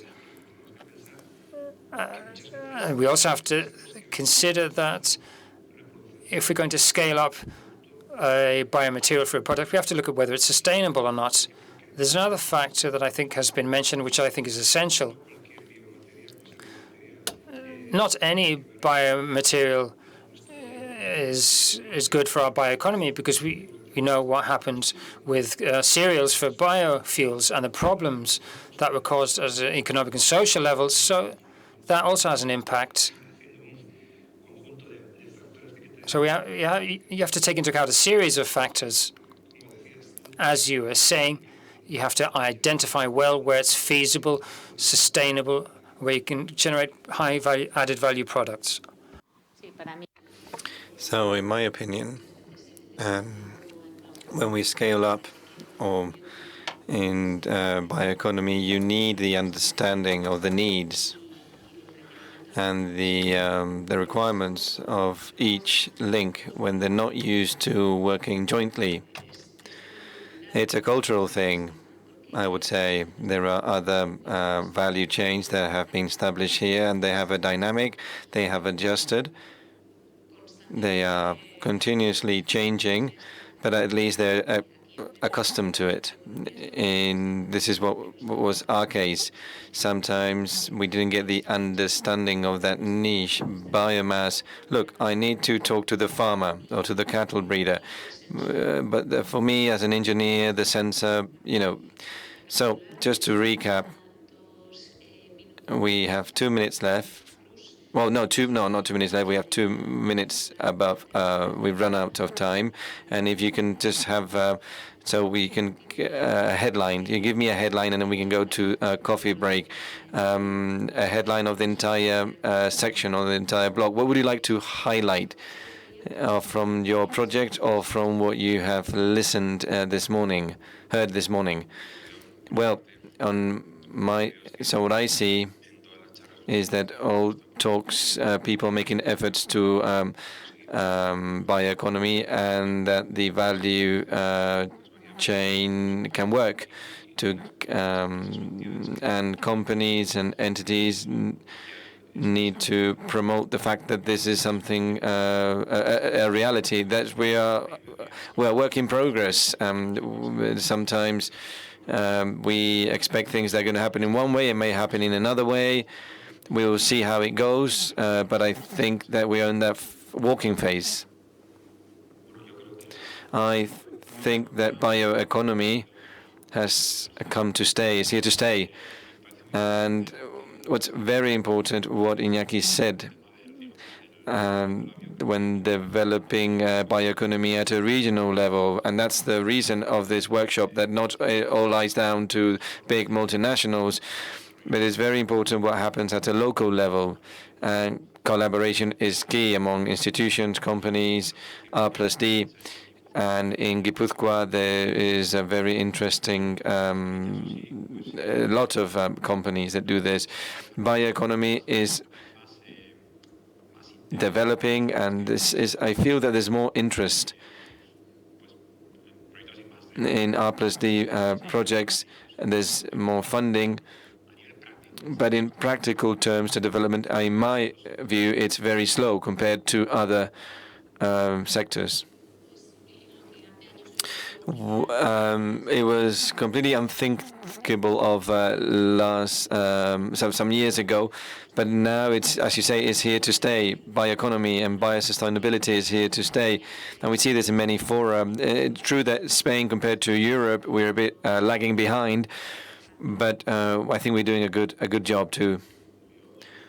I agreed to what Enrique said, and I would like to say that, or maybe ask Garbiñe to try to get more players in, more companies in this journey, and to make this access easier.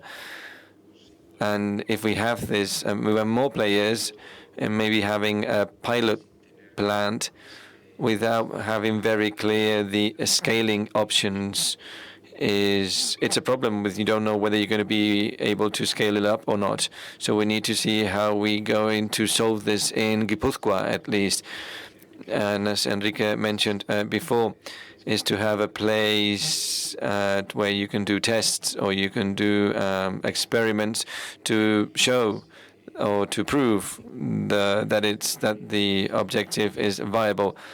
I think that we're a little bit lagging behind in that regard. Well, we are facing a big challenge. It requires technological resources, financial resources, and even though we're seeing a change in mindsets, it requires a bigger change in mindsets from all stakeholders, from all players that are involved, and it's a big opportunity on the other hand too, to improve the value proposition, to create new services, new products, new business models that contribute to the sustainable development goals that we are all looking for. Okay, so we will finish here. Thank you, Iñaki, John, Goisane, Iñaki, and out, John. And we'll move on to the coffee break. Thank you very much.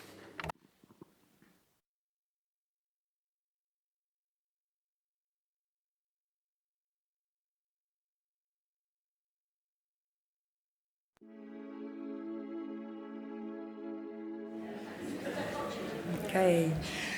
Ongi etorri, bienvenida, and welcome back. The next two sessions will talk about how we can reuse what is considered waste and what we are missing to establish a bioeconomy.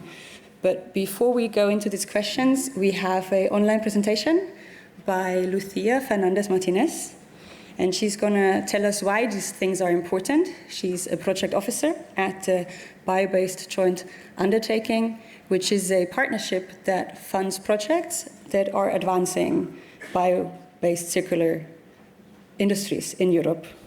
Lucia, if you're there, take it away, please. I hope you are having a good time in the beautiful city. There is an echo. I don't know if it is myself or should I change something? You hear me well in the room? Very well. Let me project my presentation.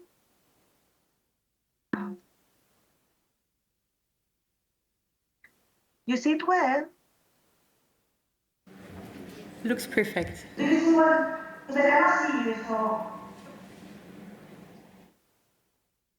if someone can tell me you can see the slide. We see them very well, Lucia, sorry.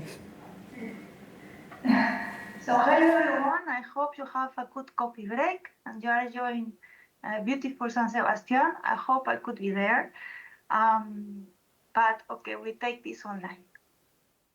I'm Lucia Fernandez Martinez. I'm a project officer of the Circular Bio-Based Europe Joint Undertaking. I'm here to talk to you about why bioeconomy is important for a sustainable future. Let's do together a SWOT analysis, okay, of the current environmental situation. We talk about the strengths. Many countries, organizations, even individuals are taking action to reduce greenhouse gas emissions, promote renewable energy, conserve natural resources, and raise awareness of the environmental issues. That's why you are there today. So it seems like everything is all right, no? However, despite of those efforts, global emissions are reaching high. We are at 1.1 degrees increase versus pre-industrial levels.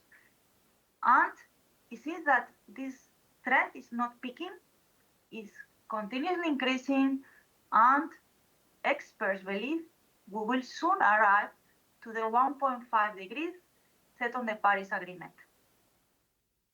What will happen if we reach this temperature? We have seen this summer wildfires, droughts, floodings. So the weather seems to be crazy, and some areas or regions are most impacted than others. If this trend continues, our water, land, and energy is put at threat. And in the worst case scenario, our peace will be impacted. So,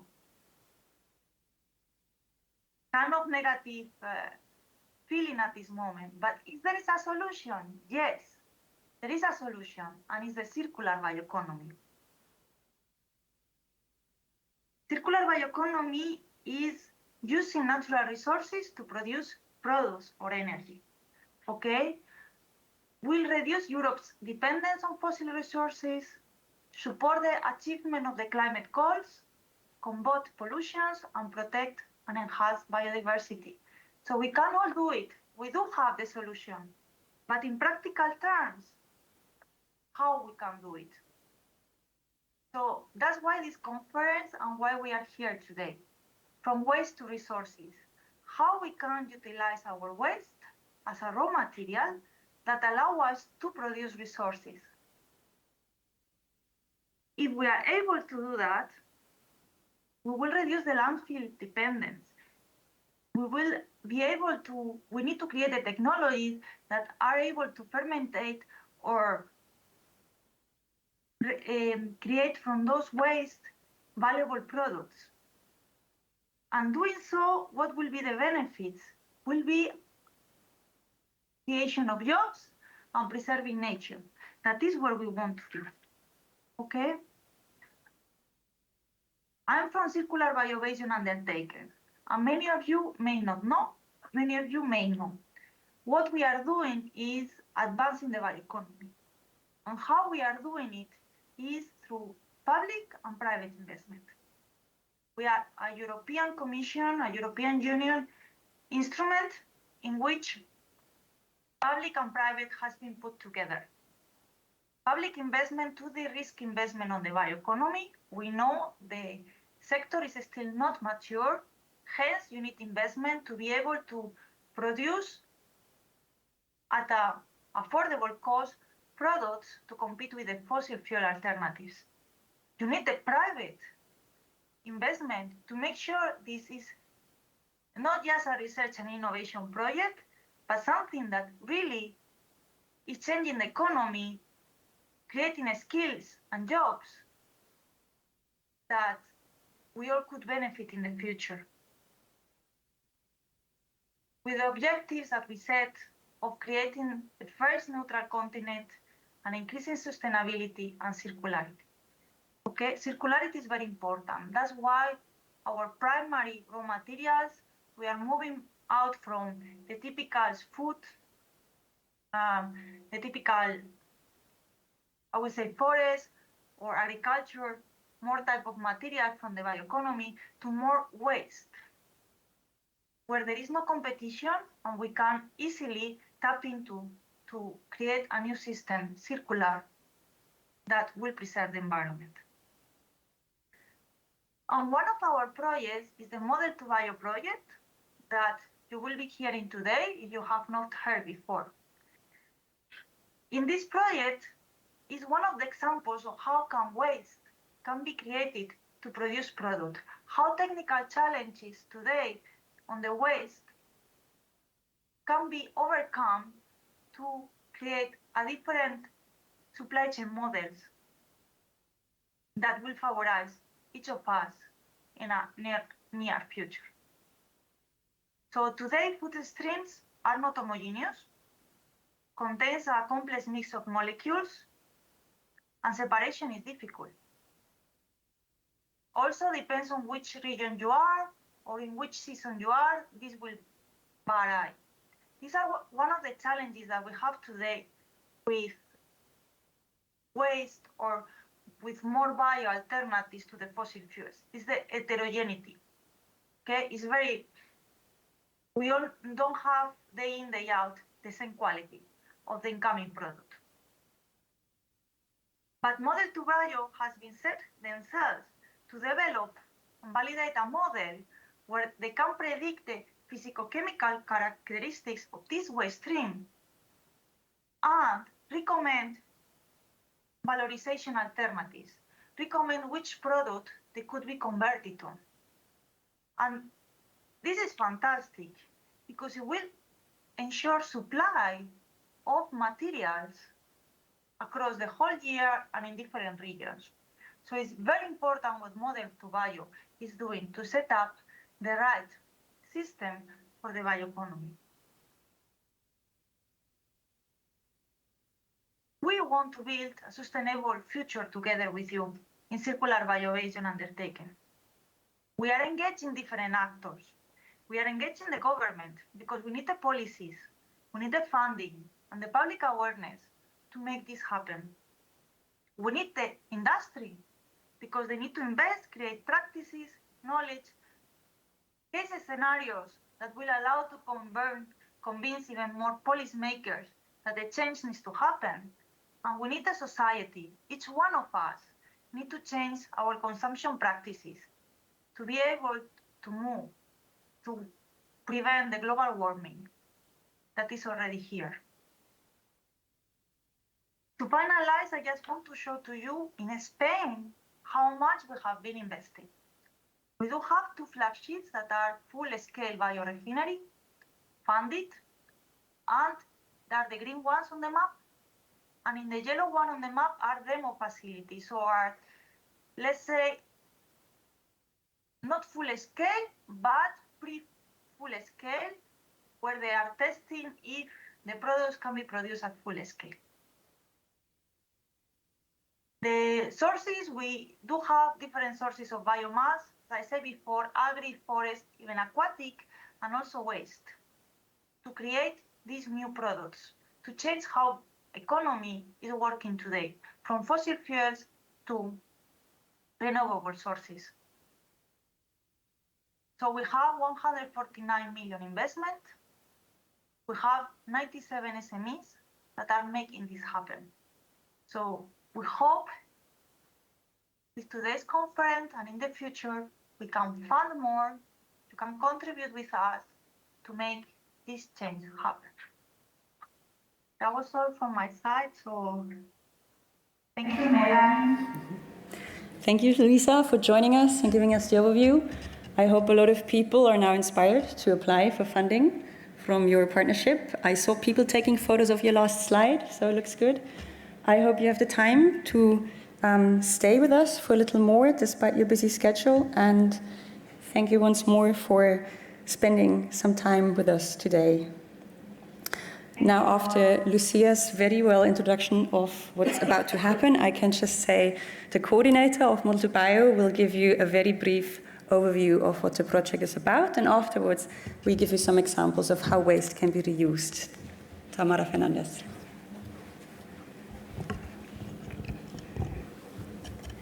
So, hello, good morning.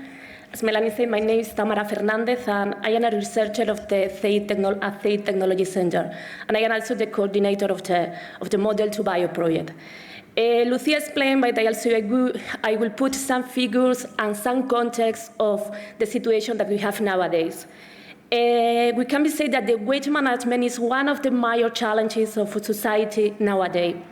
If we put our numbers, 2.3 billion tons of waste are generated in the European Union per year, and more especially 88 million tons of unavoidable waste from the food supply chain. As Lucia explained, the agri-food sector is a sector that can be produced by product that can be potential substitute for fossil bio-based resource. And have an important added value, but have problems. Have problems because these organic residual streams are seasonal and can be seasonal and have a complexity and variability in their physicochemical composition and characteristics. So we have a great reuse potential, but the question is how to valorize, how we can valorize these residual streams. And it is the framework of the Model to Bio project. So the Model to Bio project, the title is Modeling Tool for Giving Value to Agri-Food Residual Streams in Bio-Based Industry. It is a project of the BBA call. We started 3 years ago and we will finish in 2 weeks. We have different partners. We have university, research centers, clusters, and different companies involved in this project. So what is Model to Bio? Model to Bio is a new decision support system tool based on mathematical models with to predict the agri-food residual streams, to predict the best ways for the valorization of these residual streams. We consider in this analysis a holistic perspective. We don't consider it only a technical perspective, we consider also the environmental, the social, and the economic perspective. So the tool is have three complementary elements. It is composed as on a simulation module to estimate all the elements that we want to analyze in our value chain. We have also an optimization algorithm that is a mathematical procedure to automatically calculate the best solutions, the best valorization ways, and also the LCA module to give this holistic perspective. So this is an overview, not the tool, that the value chain that we consider. We start from agriculture for the products that produce in the agriculture. We analyze the food production company. In these companies, we analyze which are the residual streams that can be produced, estimate the quantity and the quality of these ones. And we consider also all the elements in the middle that we have in the middle of the production of the agri-food byproducts and its valorization in bio-based industry. So we consider the whole value chain, starting from agriculture and finishes in the byproducts. To do this exercise and to construct a tool like this, we need a lot of information, and the key is to obtain real information. So we conduct different activities to collect this information. We make a search of information in the databases, in literature, and performing technical audits in the different agri-food companies. We also make a characterization of different residual streams of the agri-food sector. And we analyze 2 new techniques for the stabilization of organic waste. And also, finally, to obtain more data for the models, we conduct different lab scale and pilot scale experimentations. This has been focused on extraction and fermentation technologies that in the next presentation my colleague will present you. And the idea is to validate this tool in 3 countries, in the north of Spain, in Greece, in Belgium, and in the Netherlands. So more or less, this is the model to bio project that in the next presentation I will present you more focus on the tool. So it's all.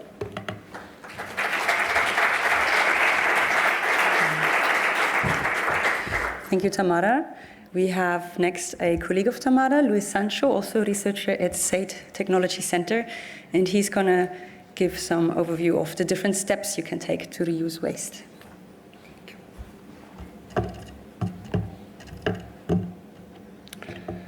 So in my presentation, I'm trying to introduce again the cascading approach.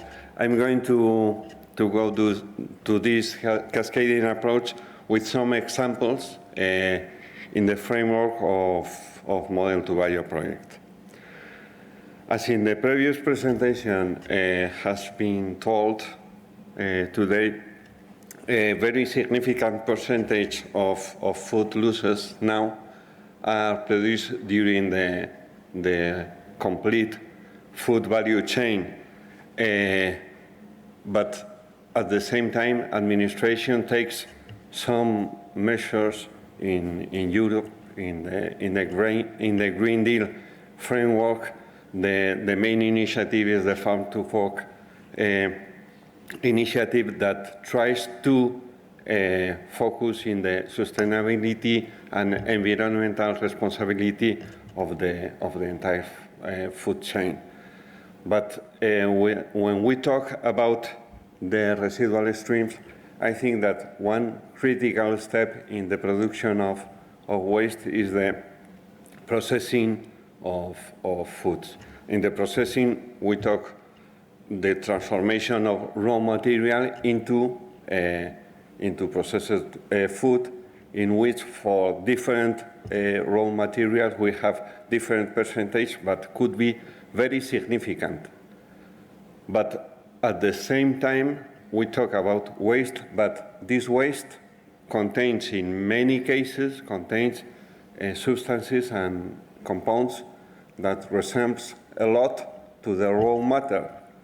So perhaps could be interesting for their further use. In fact, when we talk about actual disposal strategies for this waste, legally are not considered as as waste, but as residual streams. And this legal consideration offers us other alternatives, and for example, can be used as animal feed. But at the same time, actual practice involves also the disposal in landfilling, composting, and other activities. So if we consider this residual stream that has interesting compounds in its composition, we can find opportunities, we can find other management possibilities for these residual streams. But we have to consider three elements to find this potential application of the residual streams. Firstly, we have to identify opportunities. Secondly, we have to find the technologies that could make happen that opportunities. And thirdly, we finally have to consider also real scenarios. We have to consider a lot of other things that could affect these opportunities for the management of residual streams. For the first point, the identification of opportunities, we have to know first what we have, what is the composition of our residual streams. So we can find interesting compounds in the composition of these residual streams, or we can find also other compounds that could be transformed, that could be obtained from the composition of our residual stream. In this slide, you can see some examples for different residual streams faced in Model to Bio project, the composition of the residual stream and interesting compounds that could be found in these residual streams. So we found the interesting compounds. We need technologies. We can have technologies for the direct extraction of these compounds, or we have other technologies to the transformation, in general biochemical transformation of the precursors into added value compounds. In the next presentation, Camila and Anna will present examples of Model to Bio in these two kinds of technologies. But other point that has been also mentioned here is the fundamental cooperation of R&D agents and companies, because the problem is not only identifying technologies or compounds, but also the scalability and the analysis of other technical and economic aspects for these technologies. So with all these elements, we can build our cascading approach that involves a step-by-step procedure in which we analyze the composition, we find technologies, we analyze the process compatibility, we build with all these elements a new value chain in which for every step we apply different technologies to obtain different added value components and obtain also new value chains. Every step could open or close new opportunities. For example, if we extract one compound, we can have another residual stream that opens new opportunities. But this cascading approach is not a linear approach, because it involves also another aspects that could be not technical, as the environmental aspect, logistic, legal aspect, market analysis, social analysis, and so on. So it's a more complex approach. In this slide, you can see this cascading approach with two examples that we carry out in the Model to Bio project, corresponding to one residual stream that is cheese whey, and the other residual stream that is brew spent grain. In the example for the cheese whey, for example, we identify valuable substances that are proteins that have an added value for example, for nutraceutical application by itself, and we have also sugars, a lot of sugars in the cheese whey. So we can apply first an extraction to obtain proteins, a filtration to obtain the proteins, and then we have another residual stream that has sugars that could be fermented to obtain added value, other added values. We obtain another residual stream that could be then used for biogas production or so on. For every step, we have different yields. You have to consider all these yields for every step. So at the end, this cascading approach involves, as I said, a lot of aspects, not only technical aspect, but also non-technical aspect. We have to include the residual stream composition, the different technologies, the aspect related to these technologies, logistics, market aspect, legal aspect. So to do this, decision support system tools based in models could be very useful, because if not, it's difficult to find the best solution for the management of different residual streams. So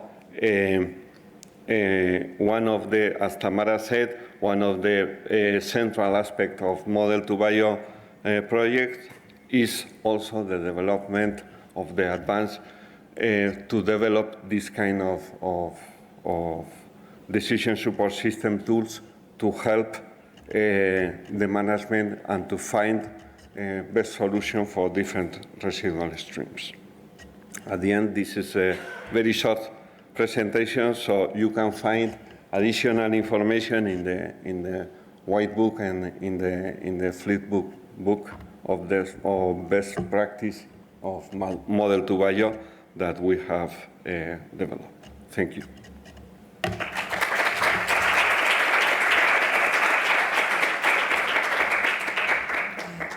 Thank you, Luis. As he was saying, upcoming are more detailed examples, and we're going to start with extraction by Camille Malter. She's from Celabor, a Belgian scientific and technical service provider who, among other things, specialize on extraction. Thank you, Melanie. Good morning, everyone. So, as Melanie just said, I'm Camille Malter. I'm a project manager in Celabor. We are based in Belgium, and I will talk about the extraction of industrially valuable compounds from residual streams. So first, I wanted to start with a brief overview of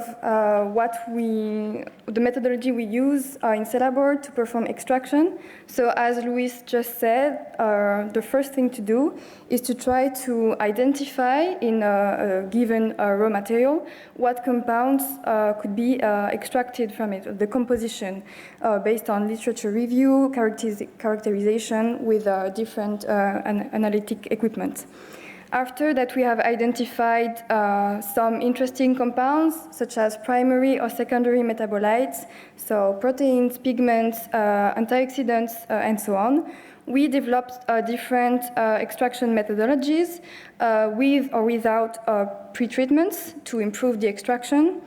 To do that, so we have different technologies adapted to different compounds that we want to extract.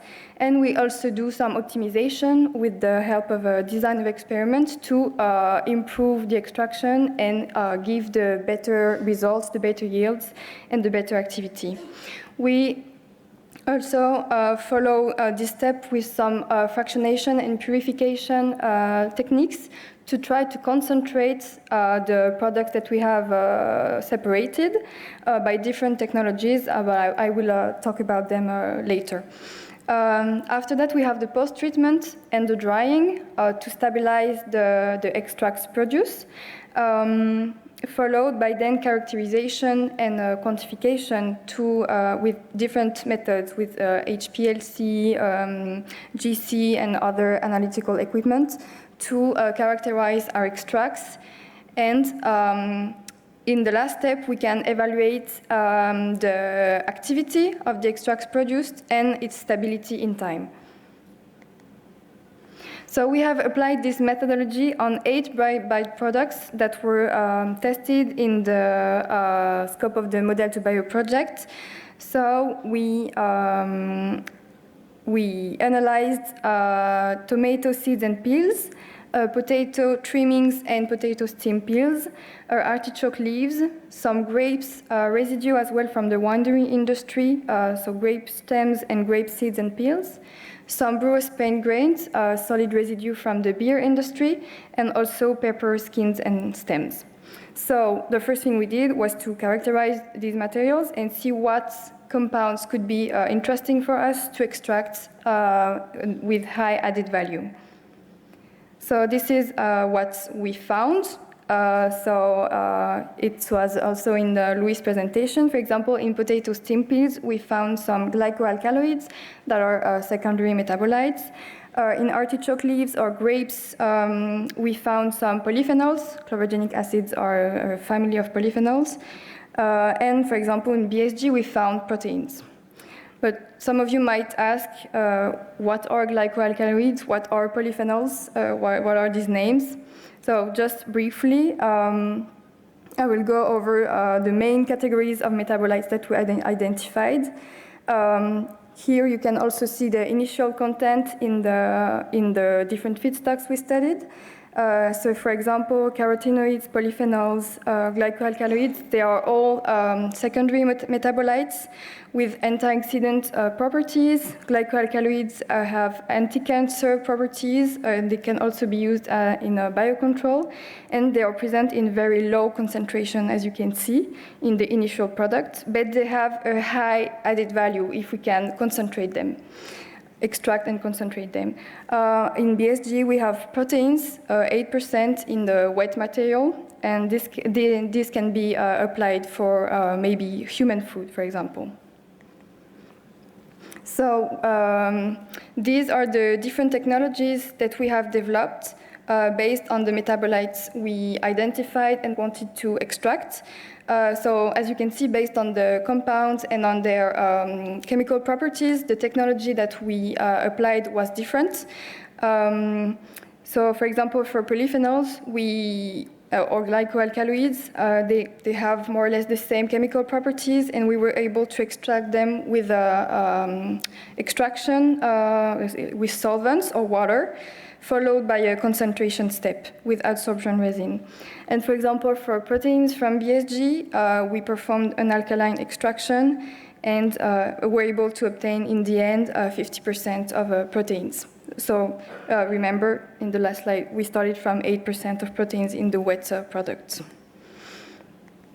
So now I will give you just 2 examples of the processes, the extraction processes we developed in the Model to Bio project. So the first one is a brewer's paint grain. So we were aiming for the proteins. We did an alkaline extraction to extract the proteins, and followed by several enrichment steps by membrane filtration and acidic precipitation, isoelectric precipitation, and then formulation drying to stabilize the extract to obtain a final product with 50% proteins. Another example is on potato stem peels. If you remember, we had identified glycoalkaloids that were present in very low quantity, 0.02%, but they have very high added value, so we wanted to try to produce a very concentrated extract. So we did an hydroalcoholic extraction, followed by an adsorption resin step that concentrates the extract. And we were able to obtain an extract with 7% glycoalkaloids, which will have very high activity. And this is a very good concentration. Also, it's important to note, as Luis presented before, that during this process, other byproducts are produced that can be that have potential for other valorization in a cascading process. For example, for fermentation. But Anna, right after, will talk about this. So some conclusions now. These are the 4 residual streams that have found the most interest for us in an extraction point of view. Grape seeds and peels, they were rich in polyphenols. Also, for this stream, we developed an integrated process with fermentation and extraction, and I will also talk about it. And we were able to develop an extract with antioxidant activity comparable to commercial products, which has potential for cosmetic and nutraceutic sectors. From Biospin grains, as I already showed, we were able to produce a protein concentrate that can be interesting for the food sector as an alternative source of proteins. Potato stem peels, as I said, has potential in pharmaceutic and biocontrol sectors. And artichoke leaves as well. We were able to develop a process to obtain an extract with 40% polyphenols concentration. So it's a very high concentration, and it has potential for nutraceutic, cosmetic, and pharma sector. So some take-home messages from the extraction point of view for the valorization of residual streams for the agro industry. So we have some biomass available in large quantities. For example, in Belgium, we have a lot of Biospin grain or potato stem peels. And we saw that they contain a lot of high-value added compounds such as proteins, polyphenols, fibers, sugars that can be valorized in fermentation, and so on. And it's important when we want to separate these different compounds and extract them. If we want to make it profitable, we have to do it in a cascading approach, as Luis said, to be able to produce several products from one residual stream. And also, it's important to do extraction and then concentration of the extract produced to have something concentrated that will have more activity and more value for different sectors, such as cosmetic, nutraceutic, and so on. Some limitations, however, as Tamara already presented, are the handling of the residual streams. They are often wet, so difficult to stabilize, to store and transport. And also, of course, the seasonality, because, then we don't always have the same amount of each compound in a given residual stream. So it's harder to standardize the extract that we want to produce. Thank you.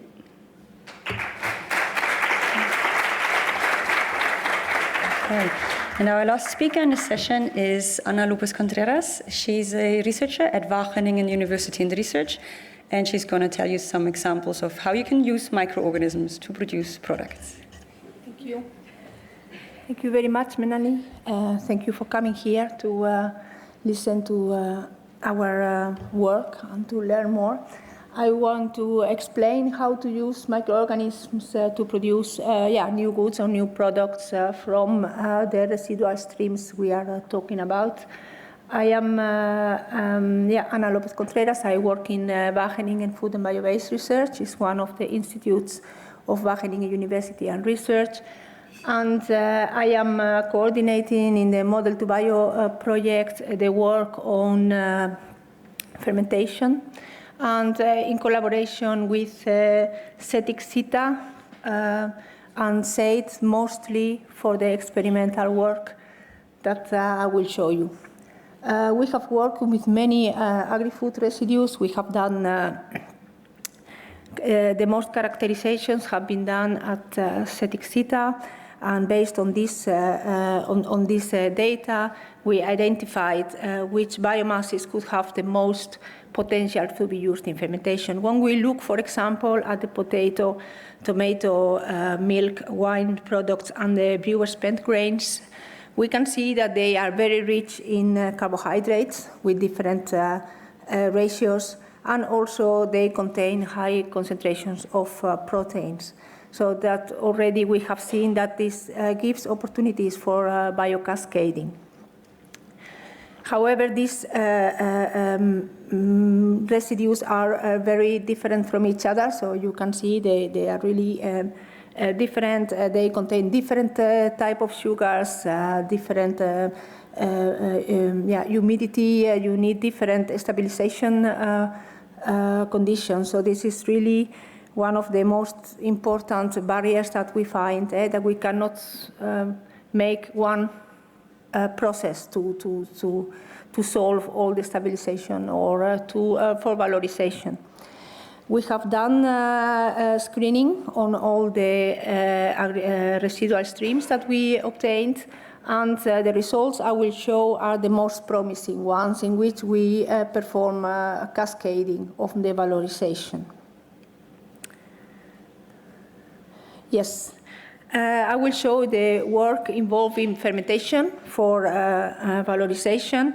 And for those who are not familiar with this technology, the fermentation is a biological process in which microorganisms, bacteria, yeast, or fungi are using normally sugars in the biomasses, but also other components, and they are producing alcohols, organic acids, gas, or any other type of compounds.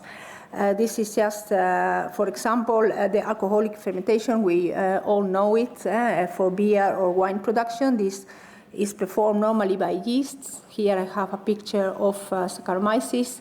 And Saccharomyces, for example, it consumes sugars, performs its metabolism, and produces ethanol and CO2 gas.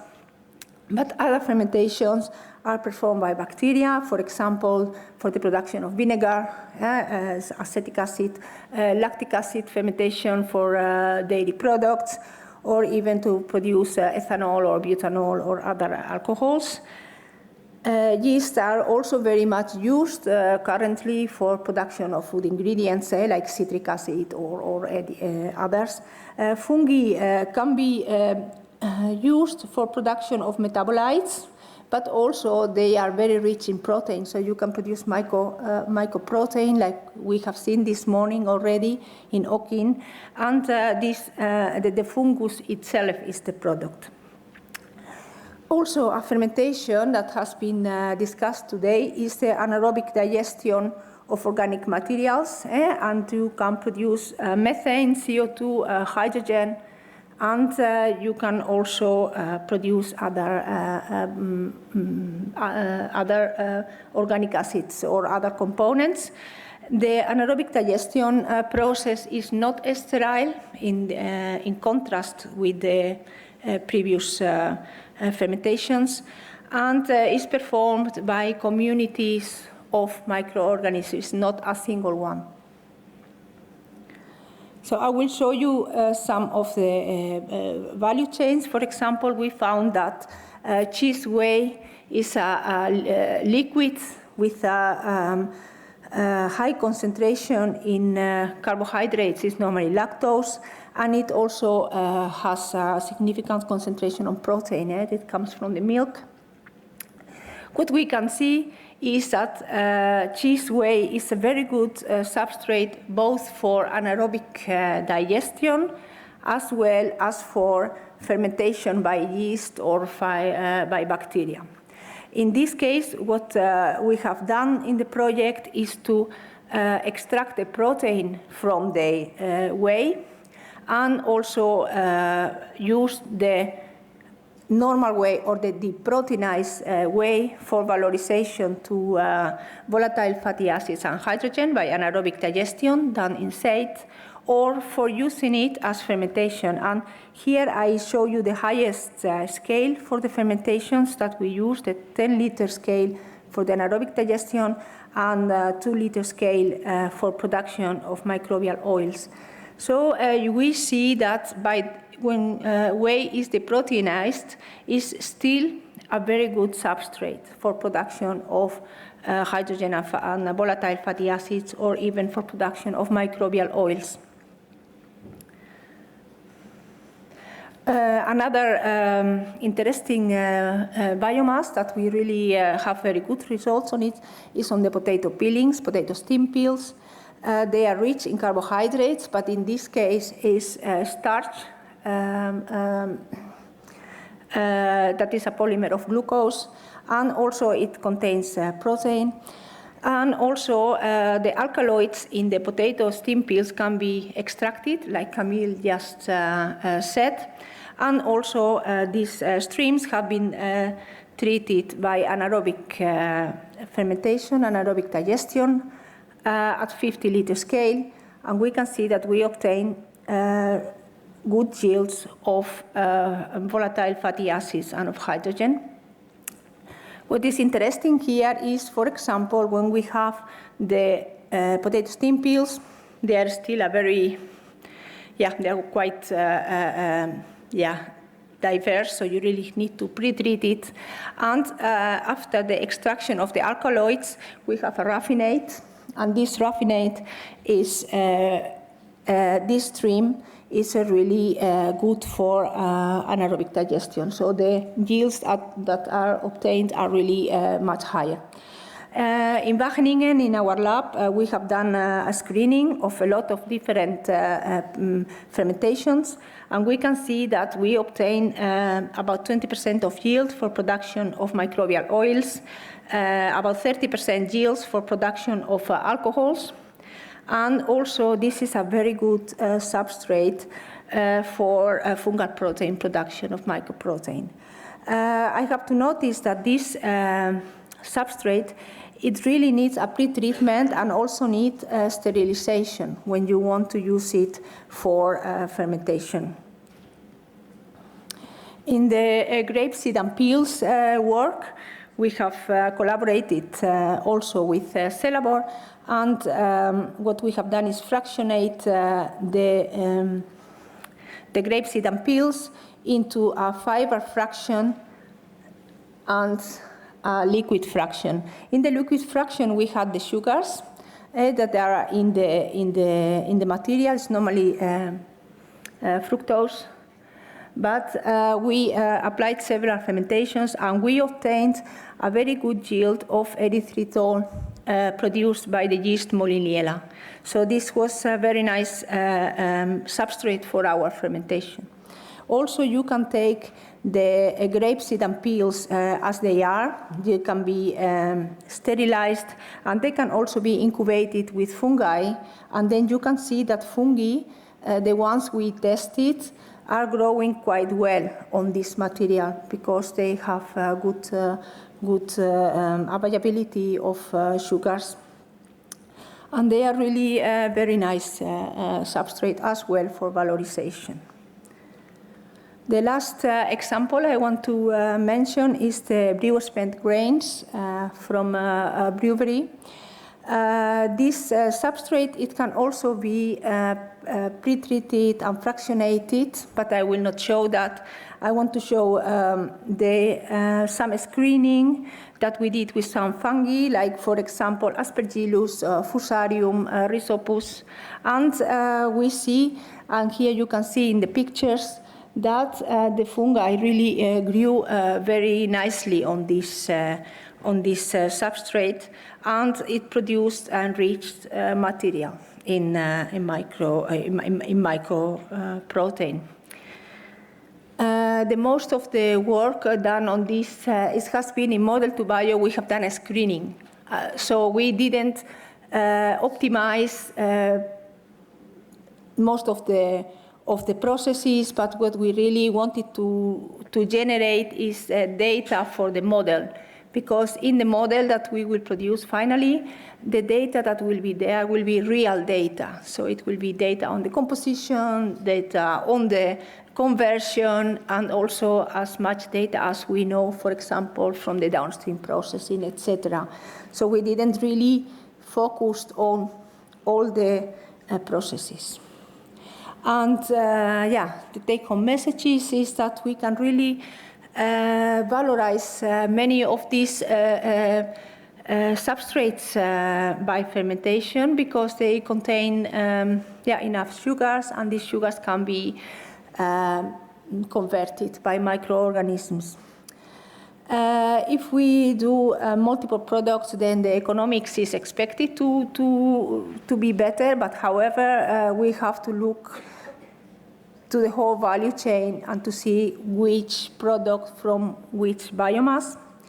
And what I did not show here, but we really find very interesting, and is to use the microbial community already living in the streams, because we could use this community to help us or stabilizing the biomasses, but also we have, for example, seen that some of the microbes that are there are already beneficial. So there are some probiotic strains that if we incubate the material at certain conditions, we can get enriched materials on a certain probiotic, for example. So that I wanted to mention, but I don't have time to show the results. And I want to thank you for your attention, and we'll take your questions. Thank you.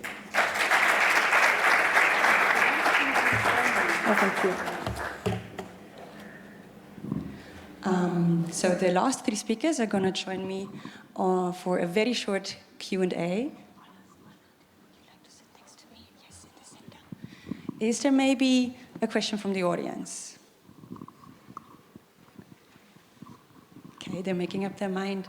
Anna, let's start with you because you had the last presentation. What you just mentioned, you can use the microbial community that's in the residual stream. Can you give one quick example? Yes. In the project we did a screening with a lot of, with most of the biomasses, but we obtained the nicest results with tomato pomace. We didn't obtain good results for fermentation, so the material was very stable.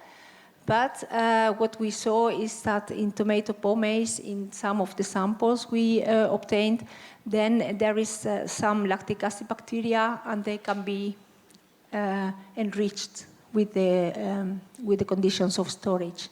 So that was quite nice. But I have to say that there is a lot of variability between batches. So we obtained different batches, and some of the batches were more rich on the probiotic than others. So that is something to look into. Then I'll just pass on to Camille. And you were mentioning that the concentration of the glycoalkaloid, it is enriched, but it still may seem rather low. So is it enough to pass it on to industries already, or does it need more concentration?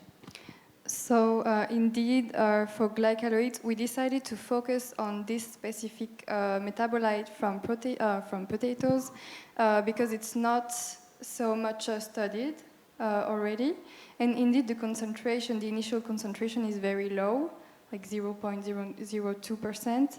And it's actually, these molecules are toxic at higher concentrations, and it all depends on the concentration actually. So we were able to produce an extract with 8% of glycoalkaloids, but this was, as Anna also said in her presentation, this was a screening of what we could do, and glycoalkaloids have the potential, like it's described in the literature, for anti-cancer maybe, medication or biocontrol, but it's not already on the market.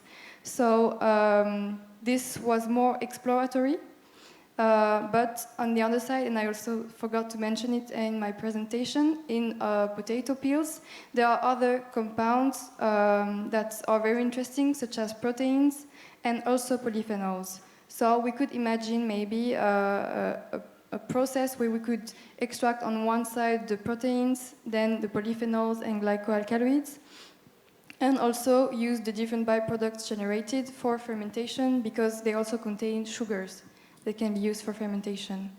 So I hope it answers your question. At least I'm happy.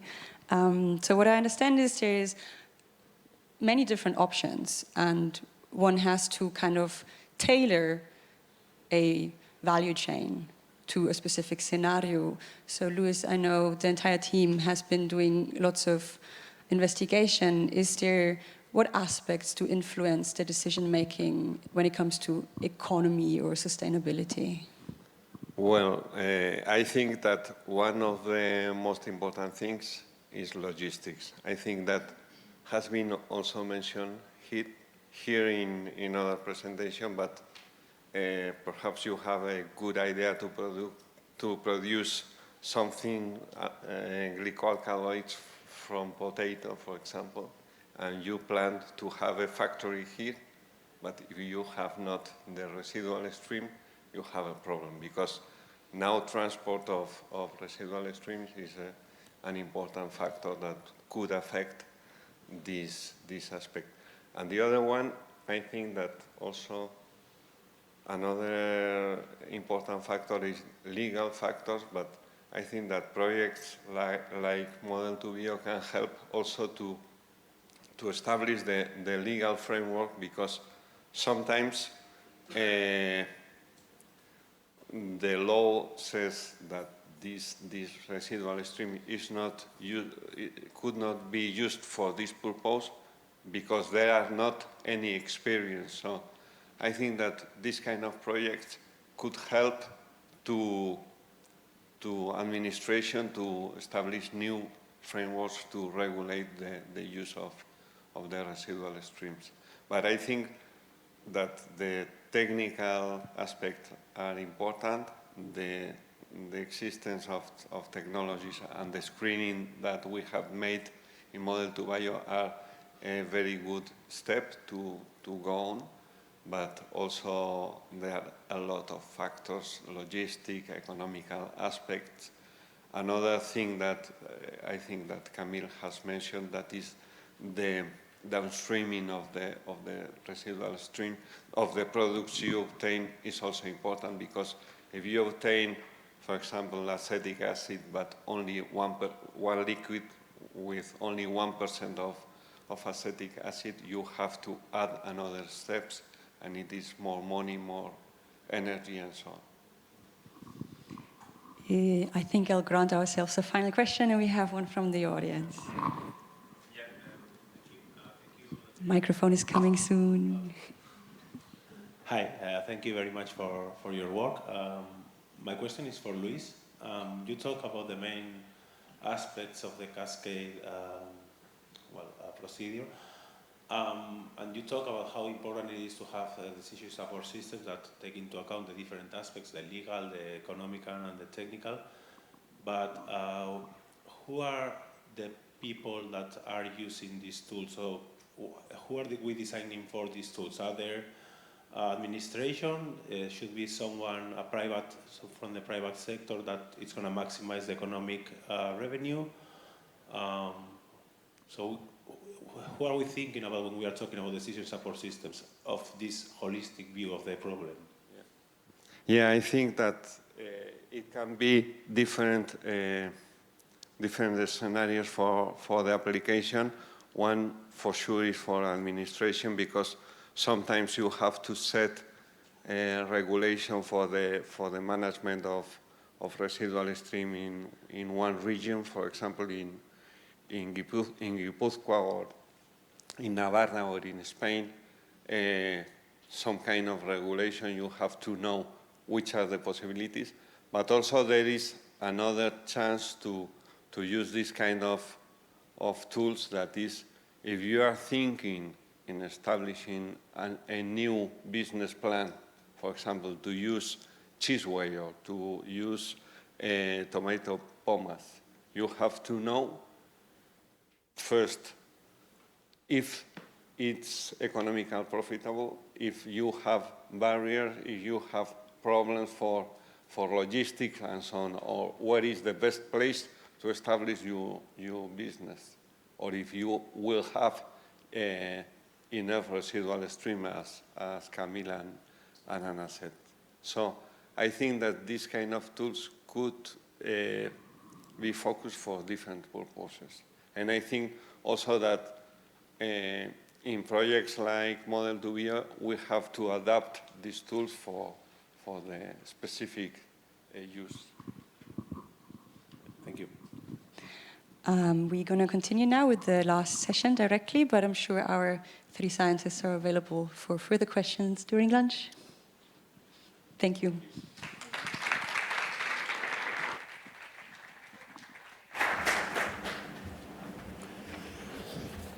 Okay, hello, good afternoon.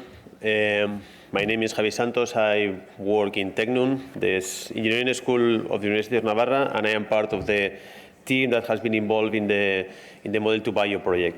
I am going to present the last panel with 4 speakers. The idea is to present the 4 of them at the beginning, and then we will save some time for your presentations. As you can see, it's impossible to speak only for 5 minutes. It's the time that you have assigned. So I will give you a little bit more time. The more you talk, the less we will discuss at the end, because the lunch time is something that we need to fulfill. So we will start with Eduardo Cotillas, which is from Spanish Food and Drink Industry Federation, and he will talk us about the challenge and need for the food industry. Then we will move to the second speaker, which will be Martin Utterbrook, and he will talk about one specific project, which is the Be Resilience project, to make the companies, the SME especially, more resilient to this process. Next, Miguel Ángel Cubero from Ingredalia will show us how to successfully overcome some problems that appear when we are trying to apply the bioeconomy and to become in reality. And finally, Tamara will explain a little bit in depth the conclusions of the Model 2 Bio project. Next, we will have some time for questions. Okay, so the first speaker, Eduardo, please.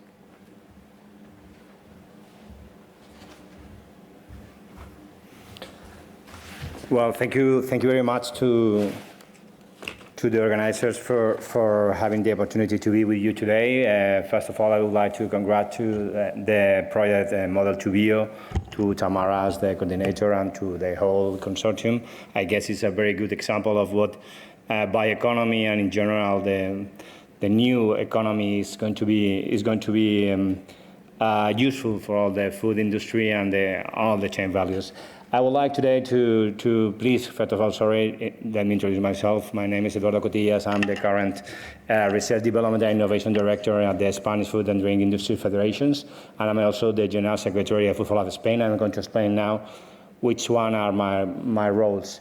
First of all, let me introduce the Spanish Federation, that is formed by at least 45 associations in the different chain value of the food and drink industry here in Spain.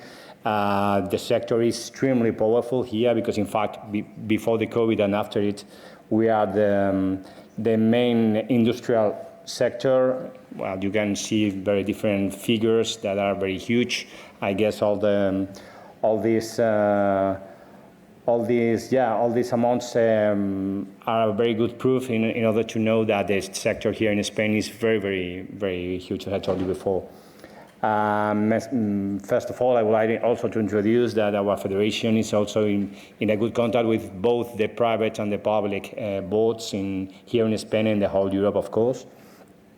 But let me introduce my network and the ones who are involved in fact, all our activity regarding the research, development, and innovation activity is based on the Food for Life Spain network that is formed by this structure. That is at the same time by several of the most important technological centers here in Spain that form our board. At the same time, we have also the advisory council, that is formed again for the main boards in the Spanish administration, by the Ministry of Agriculture, the Ministry of Science and Innovation, the CDTI are one of the most important funding bodies, and so on, the ESCI and so on. Of course, we are very honored because we are the General Secretary and also the President of this platform. And at the same time, we have also a board of communication. This is key. In fact, I would like to share with you this slide because it's the main one of my whole presentation. In fact, we are explaining our structure in which we are involved. For example, here in the main In the Model 2 Bio project, there are involved 4 partners that are also members of Food for Life Spain, such as Fate, Thetic Theta, Cluster Food Massy, and even Ingredalia and Tecnalia. And they are one of the members of all of these. I would like to underline this. I don't know if that's marks or not. Well, you can see at the top right of the slide the quality, production, packaging, and sustainability working group, in which all these topics, these different issues are discussed every single month, I could say, because in fact it's a very good, a very important topic in our platform. Of course, all the presidents of our working groups that have a very different approach to the food industry, to the food and drinks industry, they are very involved in all these different technologies. Let me share with you another step that is that because of the power of our platform, we are very pleased again to be the coordinator since 2021 of the network of Food for Life. Food for Life in itself it's a brand that is abroad the whole Europe, and where we are very agreed, as I told you before, to be the coordinators with the Austrian and the Confagricultura organizations in the whole Europe. What we are trying to do within this network, we are trying to have at least a couple of meetings where we are going to be able to disseminate the results of our different projects, such as the Model 2 Bio, or whichever are more than welcome by ourselves. So, well, this is how we are dealing with these responsibilities inside our network. At the same time, we are also with a very good relationship with the European technological platform that is called Food for Life again,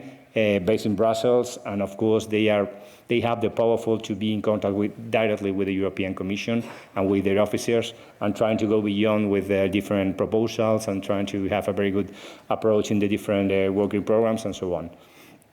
And only a few words regarding one of the projects that could be a very good match with the Model 2 Bio1, that is called the chorizo, or chorizo, if you want to talk that in English. You know, nowadays it's plenty of fashion to name them with a very different name of a food, and the chorizo here in Spain is extremely famous. So not only chorizo, but there's other projects like paella or fusilli and so on. So I guess it's something that is easy to retain in our memory. So the chorizo project is a Horizon Europe one, and it tries to be involved with very different relevant partners in the whole Europe. The leader is the ILVO, that is a research center from Flanders, from Belgium, and at the same time FIAP, the Spanish Food and Drink Federation, is also involved with the communication tasks.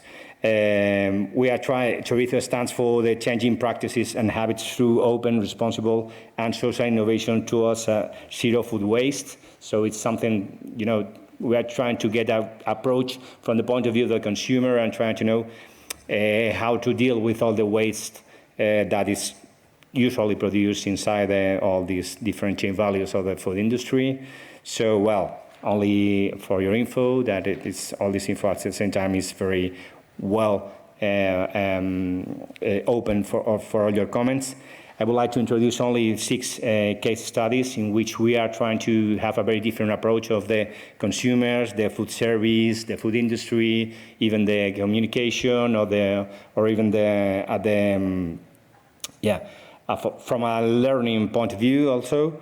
And the work packages are very well structured, at 8 of them, as usual in every single European project, as you will know. And in order to know which one is going to be aimed inside the project, you can see here the whole structure of the project, and that's it. So thank you very much. I'll be with you here afterwards, so thank you.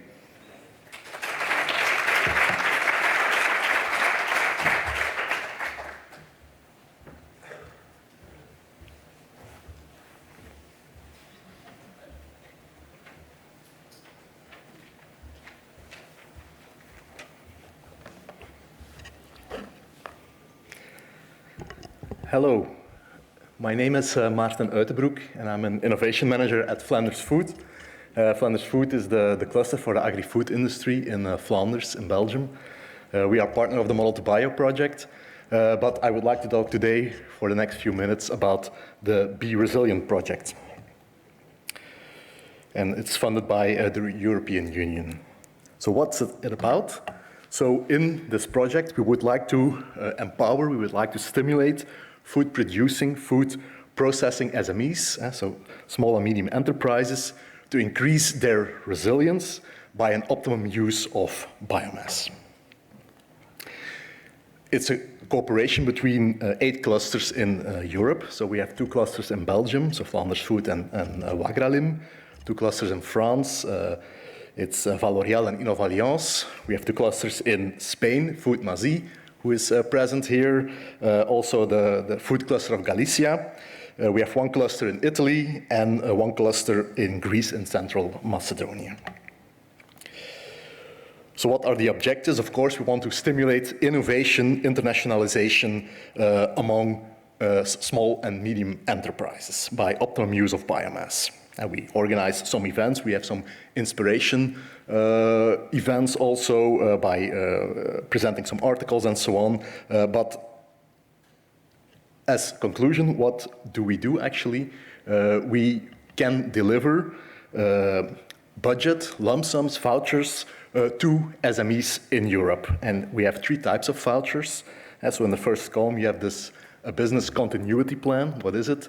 It's a plan to identify critical points in the production value chain. Critical points can be resources, energy, water, and what will happen with your business, with your company, if, for example, the cost of a resource will increase tremendously. How can you continue your business? That's the first type of voucher. We have innovation vouchers that we can give to companies to implement a new process or a new product. This is the most well-known voucher in research, of course. And the third voucher is about internationalization. So if a company wants to expand their business outside of Europe, for example, if you want to participate in an exhibition, in a fair in North America and Asia, also in other parts of the world, so it has to be outside of Europe, we can give you some money. The amount of budget that is foreseen for each type of voucher system is presented in the second column, so I will not go into detail too much. We also have some duration of project between 6 and 12 months. And the second round, or the deadline of the second round of these voucher systems is the 1st of February next year. So this is the second round. The first round is finished. So some results here on the right and also at the bottom. So during the first round, we had 51 applicants, 51 companies that were submitting a proposal for these voucher systems. We concluded with 27 laureates, so about 50% of submitted projects were financed by the project, and we have 19 projects approved. So, of course, you have some projects with more than 1 company participating, for a total budget of about 600,000 euros. So more information about this voucher system, there's a link on the slide, and you can also find it on the website of Food Mazi. And of course, later on today during lunch, you can also ask us if you want to have some more information. But important, next deadline for application is the 1st of February. Well, this is an overview of the eligible costs of this voucher system. I will not go into detail. You can find everything on the website. Who can apply? That's also important. We focus on SMEs, so not the large industry, but on SMEs.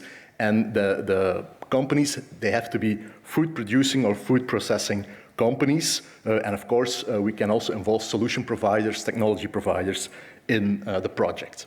The companies have to be member of a cluster. So one of the clusters that I've shown that are partner of the Be Resilient project, but you can also have other clusters, of course. So the clusters have to be registered in the European Cluster Collaboration Platform.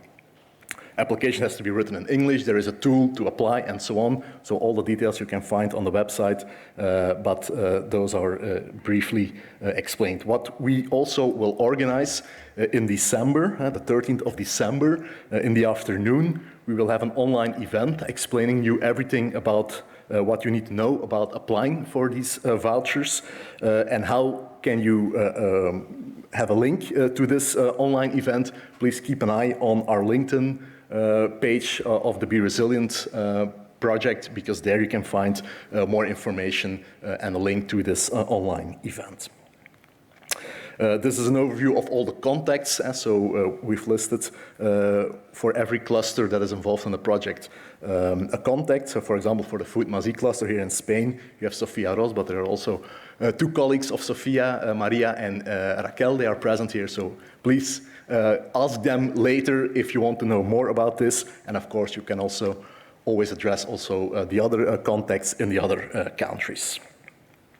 And then the final slide, so the Be Resilient project, this is the result of a partnership, and this partnership is called I4CE. And so I4CE stands for Ingredients for a Circular Economy. It's an interregional partnership between clusters, companies, and we specialize on new ingredients, innovative ingredients with properties, interesting properties, nutritional, functional properties.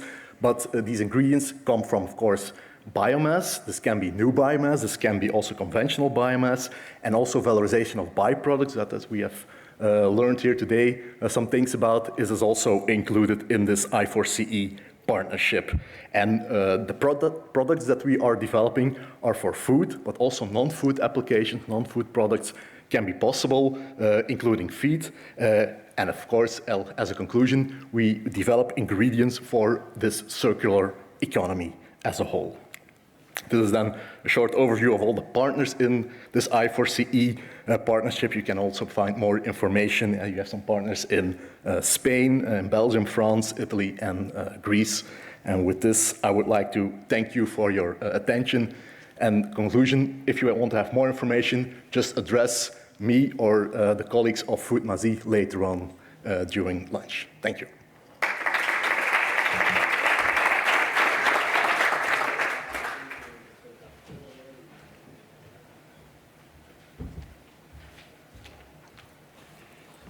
Okay. Hello, I'm Miguel Ángel Cubero. I come from a startup, so I will try to do 5 minutes. Okay.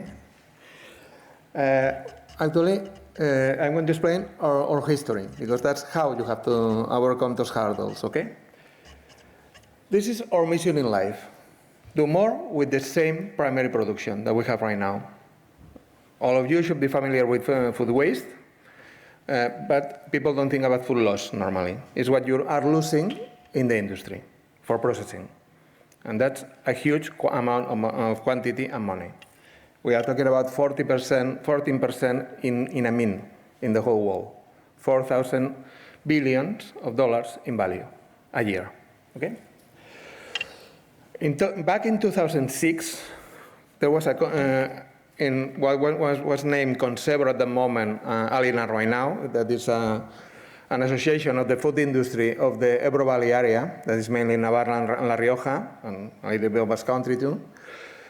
They took the decision to create a company that is called Tresa, that is one of our founders, that the aim of that company was to find feasible and industrial processes and to do business models with the byproducts of the agri-food industry, because they already realized the problem was huge and it was increasing because they were doing more production, they were having more problems. So they began to work, they began to do a lot of the things that we have been hearing today, they have also checked them. And they were working with a lot of partners. One of them was Tecnalia. We have a representative here too. That is one of the technological centers of reference in Spain. And together, they work and they develop one patent and some developments that they put together to found us back in 2017. Okay? A lot of knowledge, no money. So they looked for the money. And they found 10 individuals, 10 companies in the agri-food sector, and one from the energy sector, but that gives a lot of services to the agri-food industry, that decided to put the money on the company back in 2019. And then it was when I got into the company in 2020, February, just the best moment to change.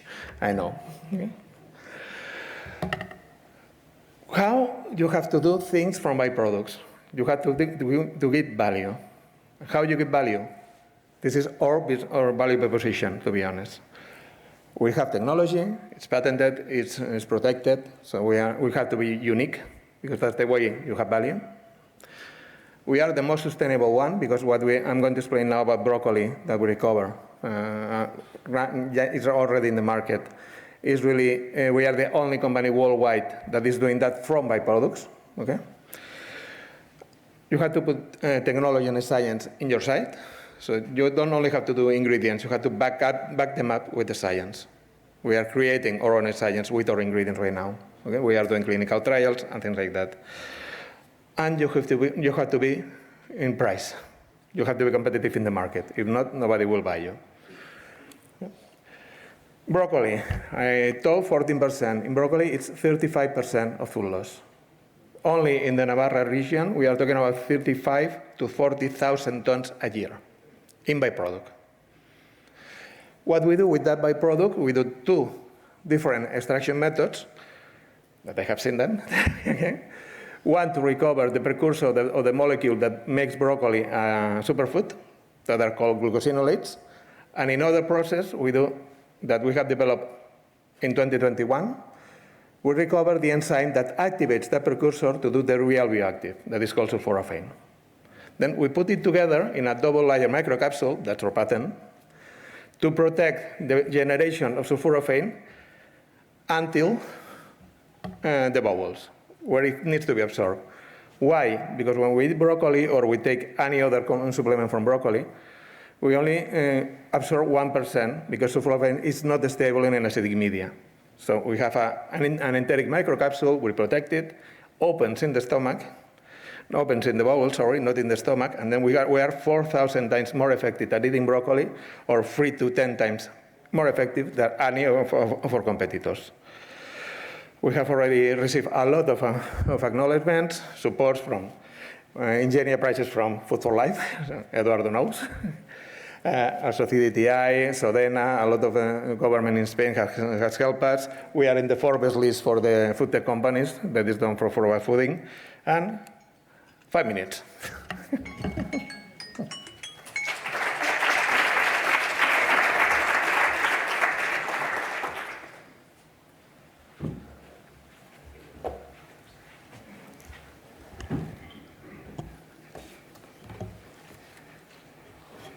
Okay, so this is the last presentation. And in this presentation, I will present you the tool that we are talking about in this conference, in this project. As I said before, we are analyzing the whole value chain. So we analyze this with the models and with optimization algorithms. So this is nowadays the layout of our tool. So the first step to use this tool is we have a button, the simulation data button. In this button, with this button, we can upload all the information that we want to analyze. We upload all the data about the companies, bio-based industries, and all the intermediate processes that we want to analyze. In this case, we consider information like the location, because as Luis commented, it's very important, all the logistic aspects nowadays. So we include all the locations of these companies and also their productions and their qualities.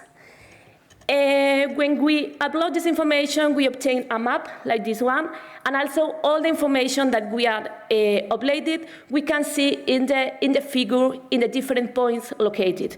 In this case, we consider an artichoke company and potato company, and one agri-food company, 2 anaerobic digestion plant, and 2 composting plants. So we have another button to start the simulation and to analyze how we can do with this tool. So the first step is to do the baseline simulation, to simulate which is the valorization nowadays. So in this case, we select for the valorization that nowadays, in this example, will be to go all this residual stream to an animal feed. So with the tool, we can estimate the transport which are the kilometers to transport these residual streams, we can also estimate the global benefits of the whole value chain, the whole benefits to valorize these residual streams, and also the energy used in the processes that we have in the whole value chain.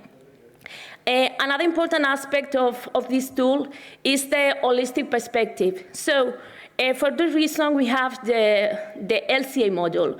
With this LCA module, we can estimate, we can analyze for the whole value chain the different environmental, economic, and social aspects.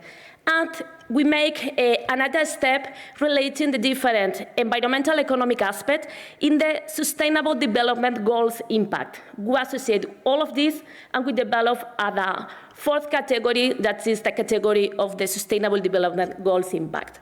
So in the figures, in the first type of figures in the block, you can see which is the value of each impact. And in the second figure of each block, you can see which are the processes that affect in each impact. So in this way, we can see the general impacts and also to identify which are the processes that affect more or less in each of the impacts. So when we analyze our baseline, we analyze which are our companies, which is our valorization step, and which are the baseline impacts, we can run the simulation and optimize the results. So in this case, with the optimization, we can analyze which is the best solution or which is another solution for valorized or residual streams. In this case, the result of the tool is to valorize all as an aerobic digestion, as a composting unit, using the digestate as a raw material for the composting plant. In this case, we can also see all the values of the transport, energy, and global benefits. So, which is the potential of the tool? With this tool, we can evaluate, as I said, the current scenarios. We can also optimize the management of the byproducts, but we can also analyze virtual scenarios or new scenarios that we don't have nowadays. For example, are the increase or the decrease in the prices, how this can affect to our valorization system. For example, how the increase or decrease in the prices of raw materials, produce, electricity, can have this, which is the effect that have in the optimization of inner value changes. Another one is, as Luis commented, the creation of a company. If we want to create a company, for example, we can locate in our map and analyze if we have the enough raw material to be competitive, this company. So we can analyze also in the tool or locate the company in different points and analyze which will be the best location for this company. We can also analyze the regulation change. If a regulation change occurs, we can introduce this restriction in the tool and analyze what will be the conclusion of this analysis. And finally, the change in the production of the treatment capacity. So we think that the tool nowadays is a demo. It's not a final product, but we can continue and we can do a consulting and analysis to use this tool in different scenarios. And we think for the agri-food industry can increase their knowledge about the residual streams and can also it's useful to find new ways to value its residual stream, to have new ideas of how they can value its residual streams. From the waste management company, this tool can increase the income and business opportunity. And finally, we think for the bioindustry, can have a tool to identify new markets, identify new residual streams, and to optimize also their processes. So it is more or less the idea in 5 minutes to the idea of this DCS tool. You have more information in our website, yes, and in LinkedIn in the different media. So if you want another question, we can do now or in the coffee break. And thank you so much. And also to all the Model 2 Bio team.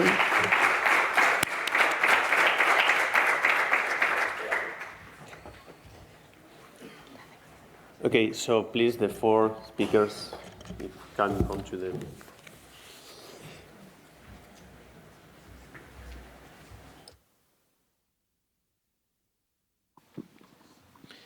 Okay, so first of all, I don't know if there is some question.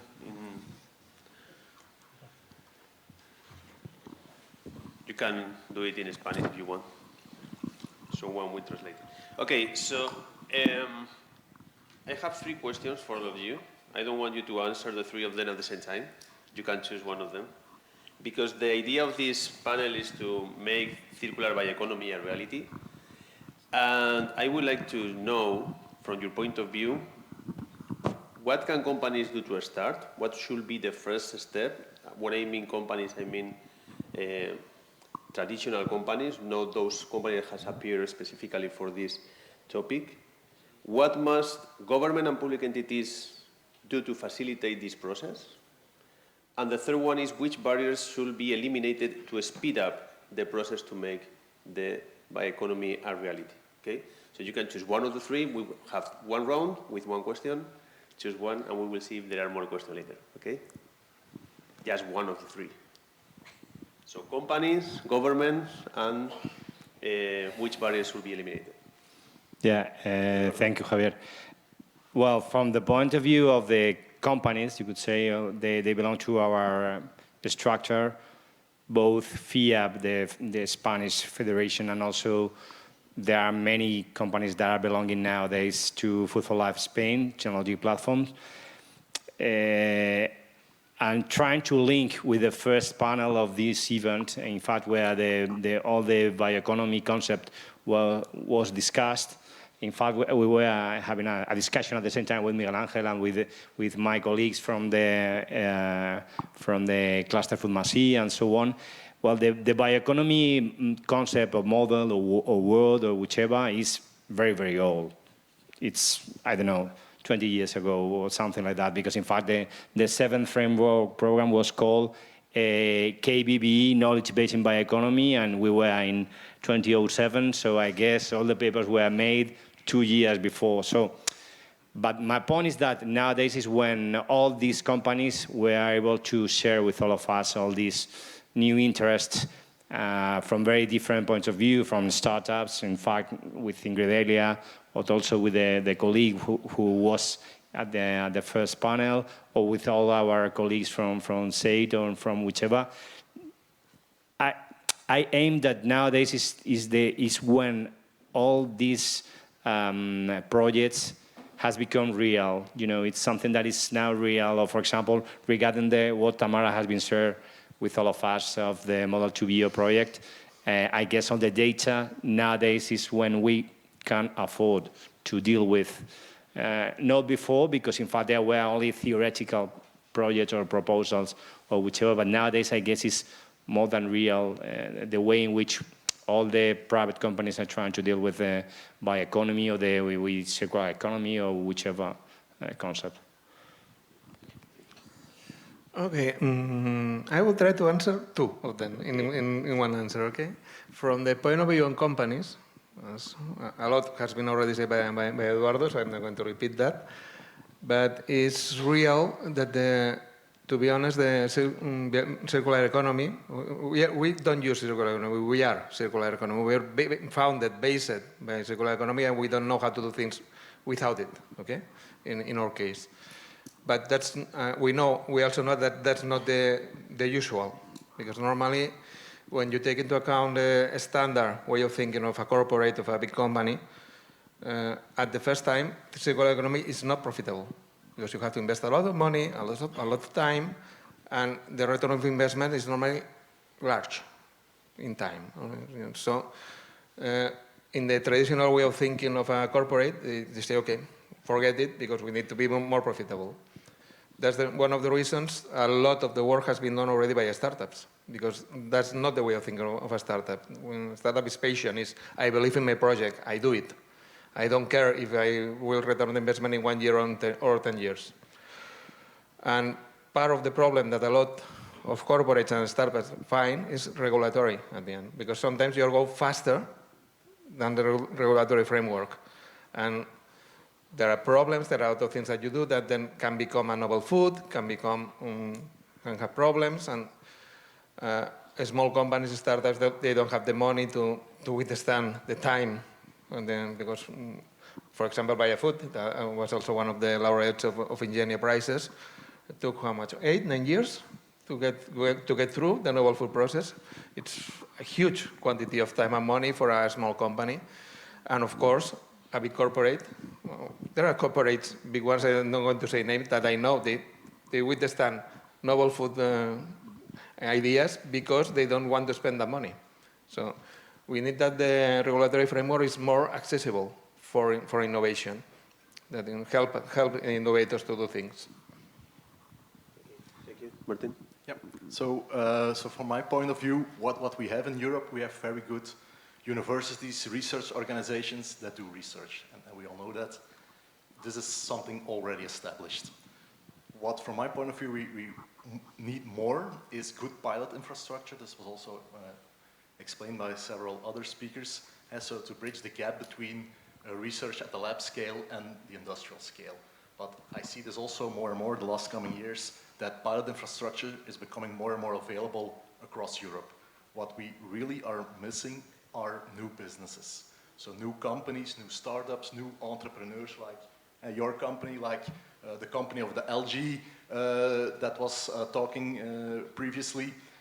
People that are really taking the business, taking these opportunities that are performed on lab scale, on pilot scale, and really going to a new business. That's what we need, really. And, well, yeah, that's the most important thing, I think. Okay, for me it's important, all this one, and also I think that this is very important, the collaboration to put all the actors of the valorization and the valorization together, to have a very good communication, which are the needs of the sector, which are the products of the technology can give the research centers to the universities, and have all this value chain together, to have a good communication, which are the needs, which are the possibilities that we have, and match all of this. I think that this is an exercise that we have to do, and that is not missing, but it's a work that we have to do. The communication and to relate all the members together to go to a final objective, a common objective of all of them. Second round, if you want to answer another part of the question, and we will find new questions. Yeah, I would like to add something regarding the governance that you asked before. Of course, all these projects that have been shared today are awesome, are stunning. I mean, of course, we should take into account a couple of things from my point of view. One of them is the environment. It's a very good word today. That is where we are very comfortable. We FIAB, all the technology centers, all the clusters, all the startups and the companies in which we are developing all these projects. That is very, very good. And in fact, it's very, very open to all of us to provide ourselves, trying to carry out different proposals and projects and how to demonstrate that they are affordable for the real food industry. That's the first thing. The second one is, it's something that now it's time for the reality. The Model 2 Bio project, if I'm not wrong, it's funded by the BBI. That is, it was a structured, you could say, veteran in the framework program in the Horizon Europe nowadays. And I guess they are very accustomed to deal with these different proposals, trying to demonstrate their reality, or at least trying to have a very good bridge in between, the project and their own developments and the reality of the food and drinks, from my point of view, industries, and how they are able to have a very good profit, as Miguel Ángel said several times before. But because I guess that's the main thing, the link in between the environment of the proposals, projects, and so on, and technology centers and research centers and so on, and SMEs and startups, and how to demonstrate that it's feasible for all of us from both technical or research and also economic point of view, and at the same time the reality where we do need products in our markets, And I guess at least our first steps is more easy for us to understand or to realize that there are very different initiatives, such as the startups ones, such as Ingredilia or whichever. Thank you. Someone else? I totally agree with Eduardo.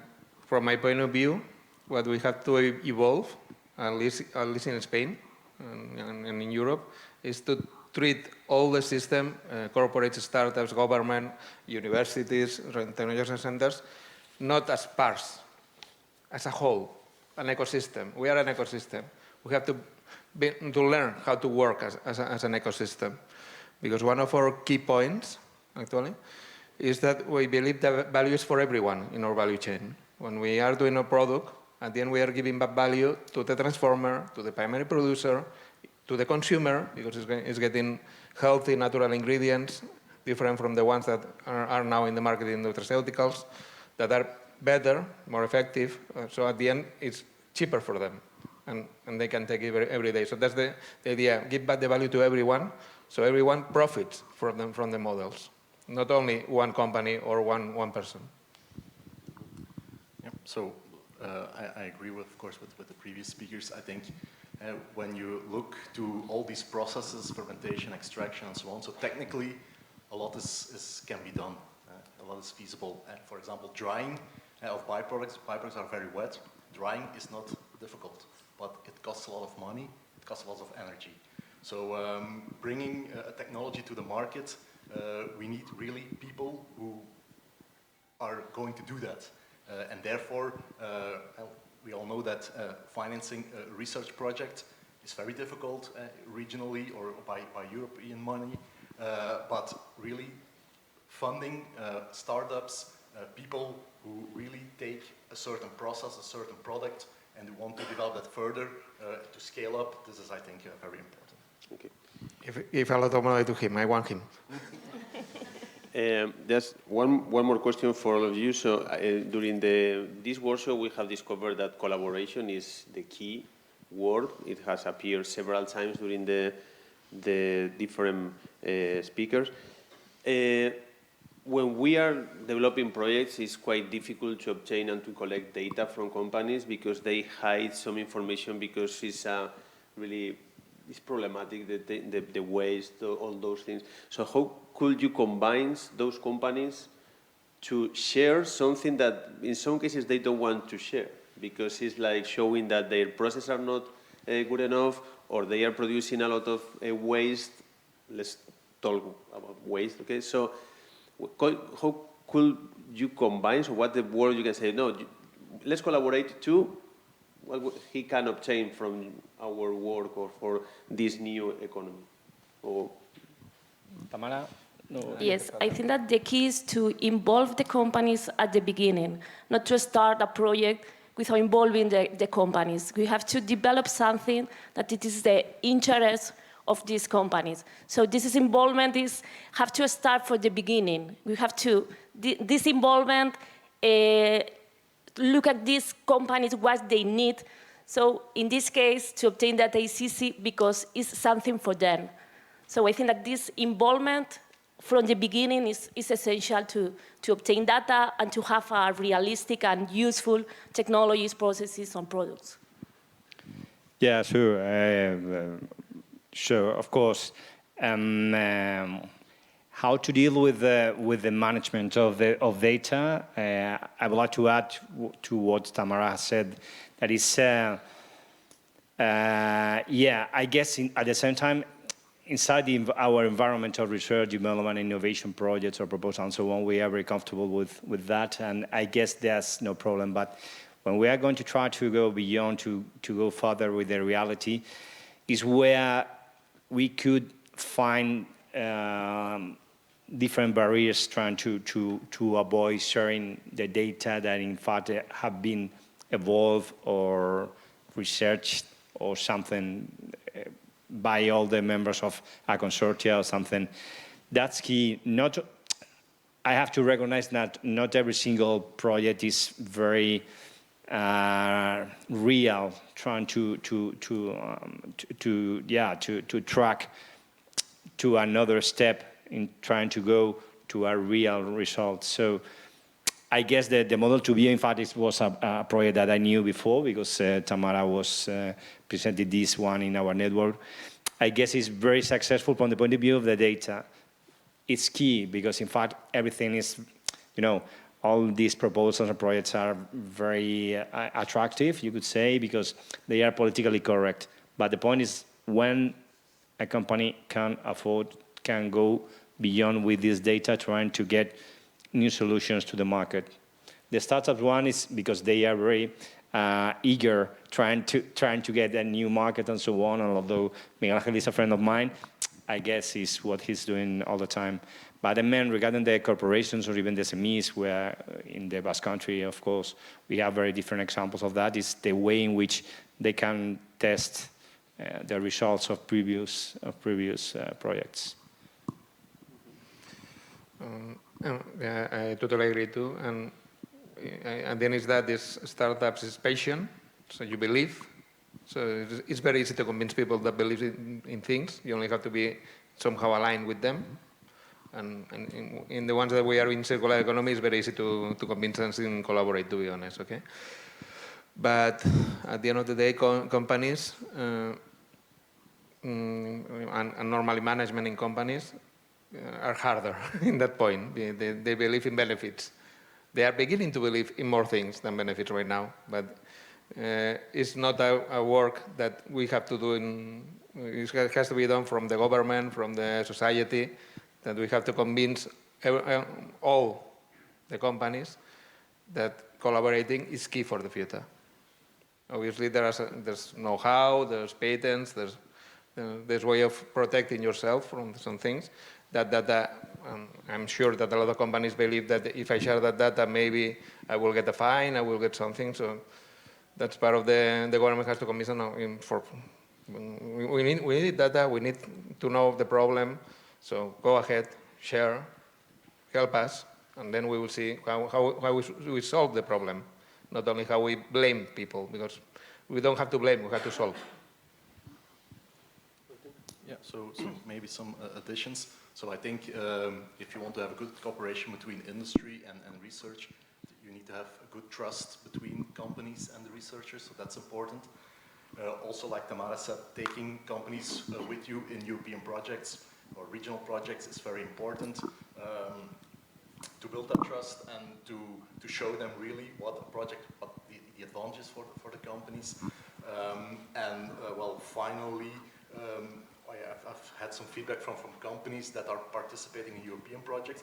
They are often not participating for the technology, because technology they can have access via direct contacts with universities, but they, how to say that, they are often interested in participating in research projects for the network, for example, for new analysis like life cycle analysis that can be part of a European project and is also new for an industry, for example.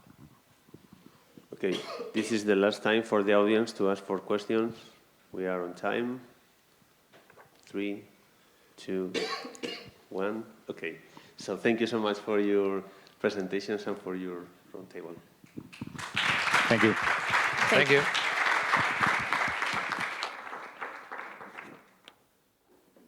Melanie? Okay, so Melanie asked me yesterday to close this event. Just a few words to say, first of all, thank you for coming and for all the speakers for the presentation. I think that we really learned a lot of different things from the first part. And Melanie, you are there. So I think it's important to think about what we have collected from this workshop. At the beginning, we know that there were some opportunities for using these new researchers and results in the research centers about the bioeconomy. I think in the first part, the main word that I received was collaboration. Everybody talked about collaboration. Research centers are collaborated, and your ideas are interesting because it's the way to obtain synergies. That's something that Carvin explained in his presentation. We're always to see that some companies are taking advantage of these new proposals, and there are even developing new companies using the power of this bioeconomy, and some traditional companies are using these collaboration networks to enhance his processes. So it's really interesting for all of us to know that this is a process that is going on. Something that I listen for the first is there are two important things to solve. One is the availability of resources, and the second is the location of some resources. And that's perfect for the Mold to Bio project because this project answers both questions. We know where to locate the new BBI that you are trying to construct at a larger scale, and we can obtain the availability of raw material because we can know where the different residual streams are generated. The second set of presentations, the technical presentations, we know that there are many people working in those new uses for these residual streams. This is interesting because all the labs are involved in this type of processes, and I think that this is quite interesting because just to feed animals or just to use for it's more circular to use for feeding animals, but I think that we can obtain more value for those resources that can be used extracting something and then use the residual stream for this second process. I think that the challenge in this field is how to prove that those new processes are more efficient from an environmental and social point of view, not just the economic point of view, because logistic costs will increase, the processing costs will increase, the incomes will increase. All of those are economical. What about environmental and social aspect? Probably we need to change the way we measure things in the companies and in the system, because otherwise it will never be profitable in those terms. And finally, the last group of presentations were just to present that there are some new projects and new ideas that are aligned with this bioeconomy and become the reality. So I think that this is all for us. I think that today is a glad and a sad day. It's glad because we finished the project, and it's sad also because we finished the project. And we will stop joining us in different meetings. We need to search for a new excuse to continue work together. But I think that we will celebrate it during the lunch. So thank you for coming, and see you then. Just the lunch is right there. Okay, so see you then, and we can continue talking about this project. Thank you so much.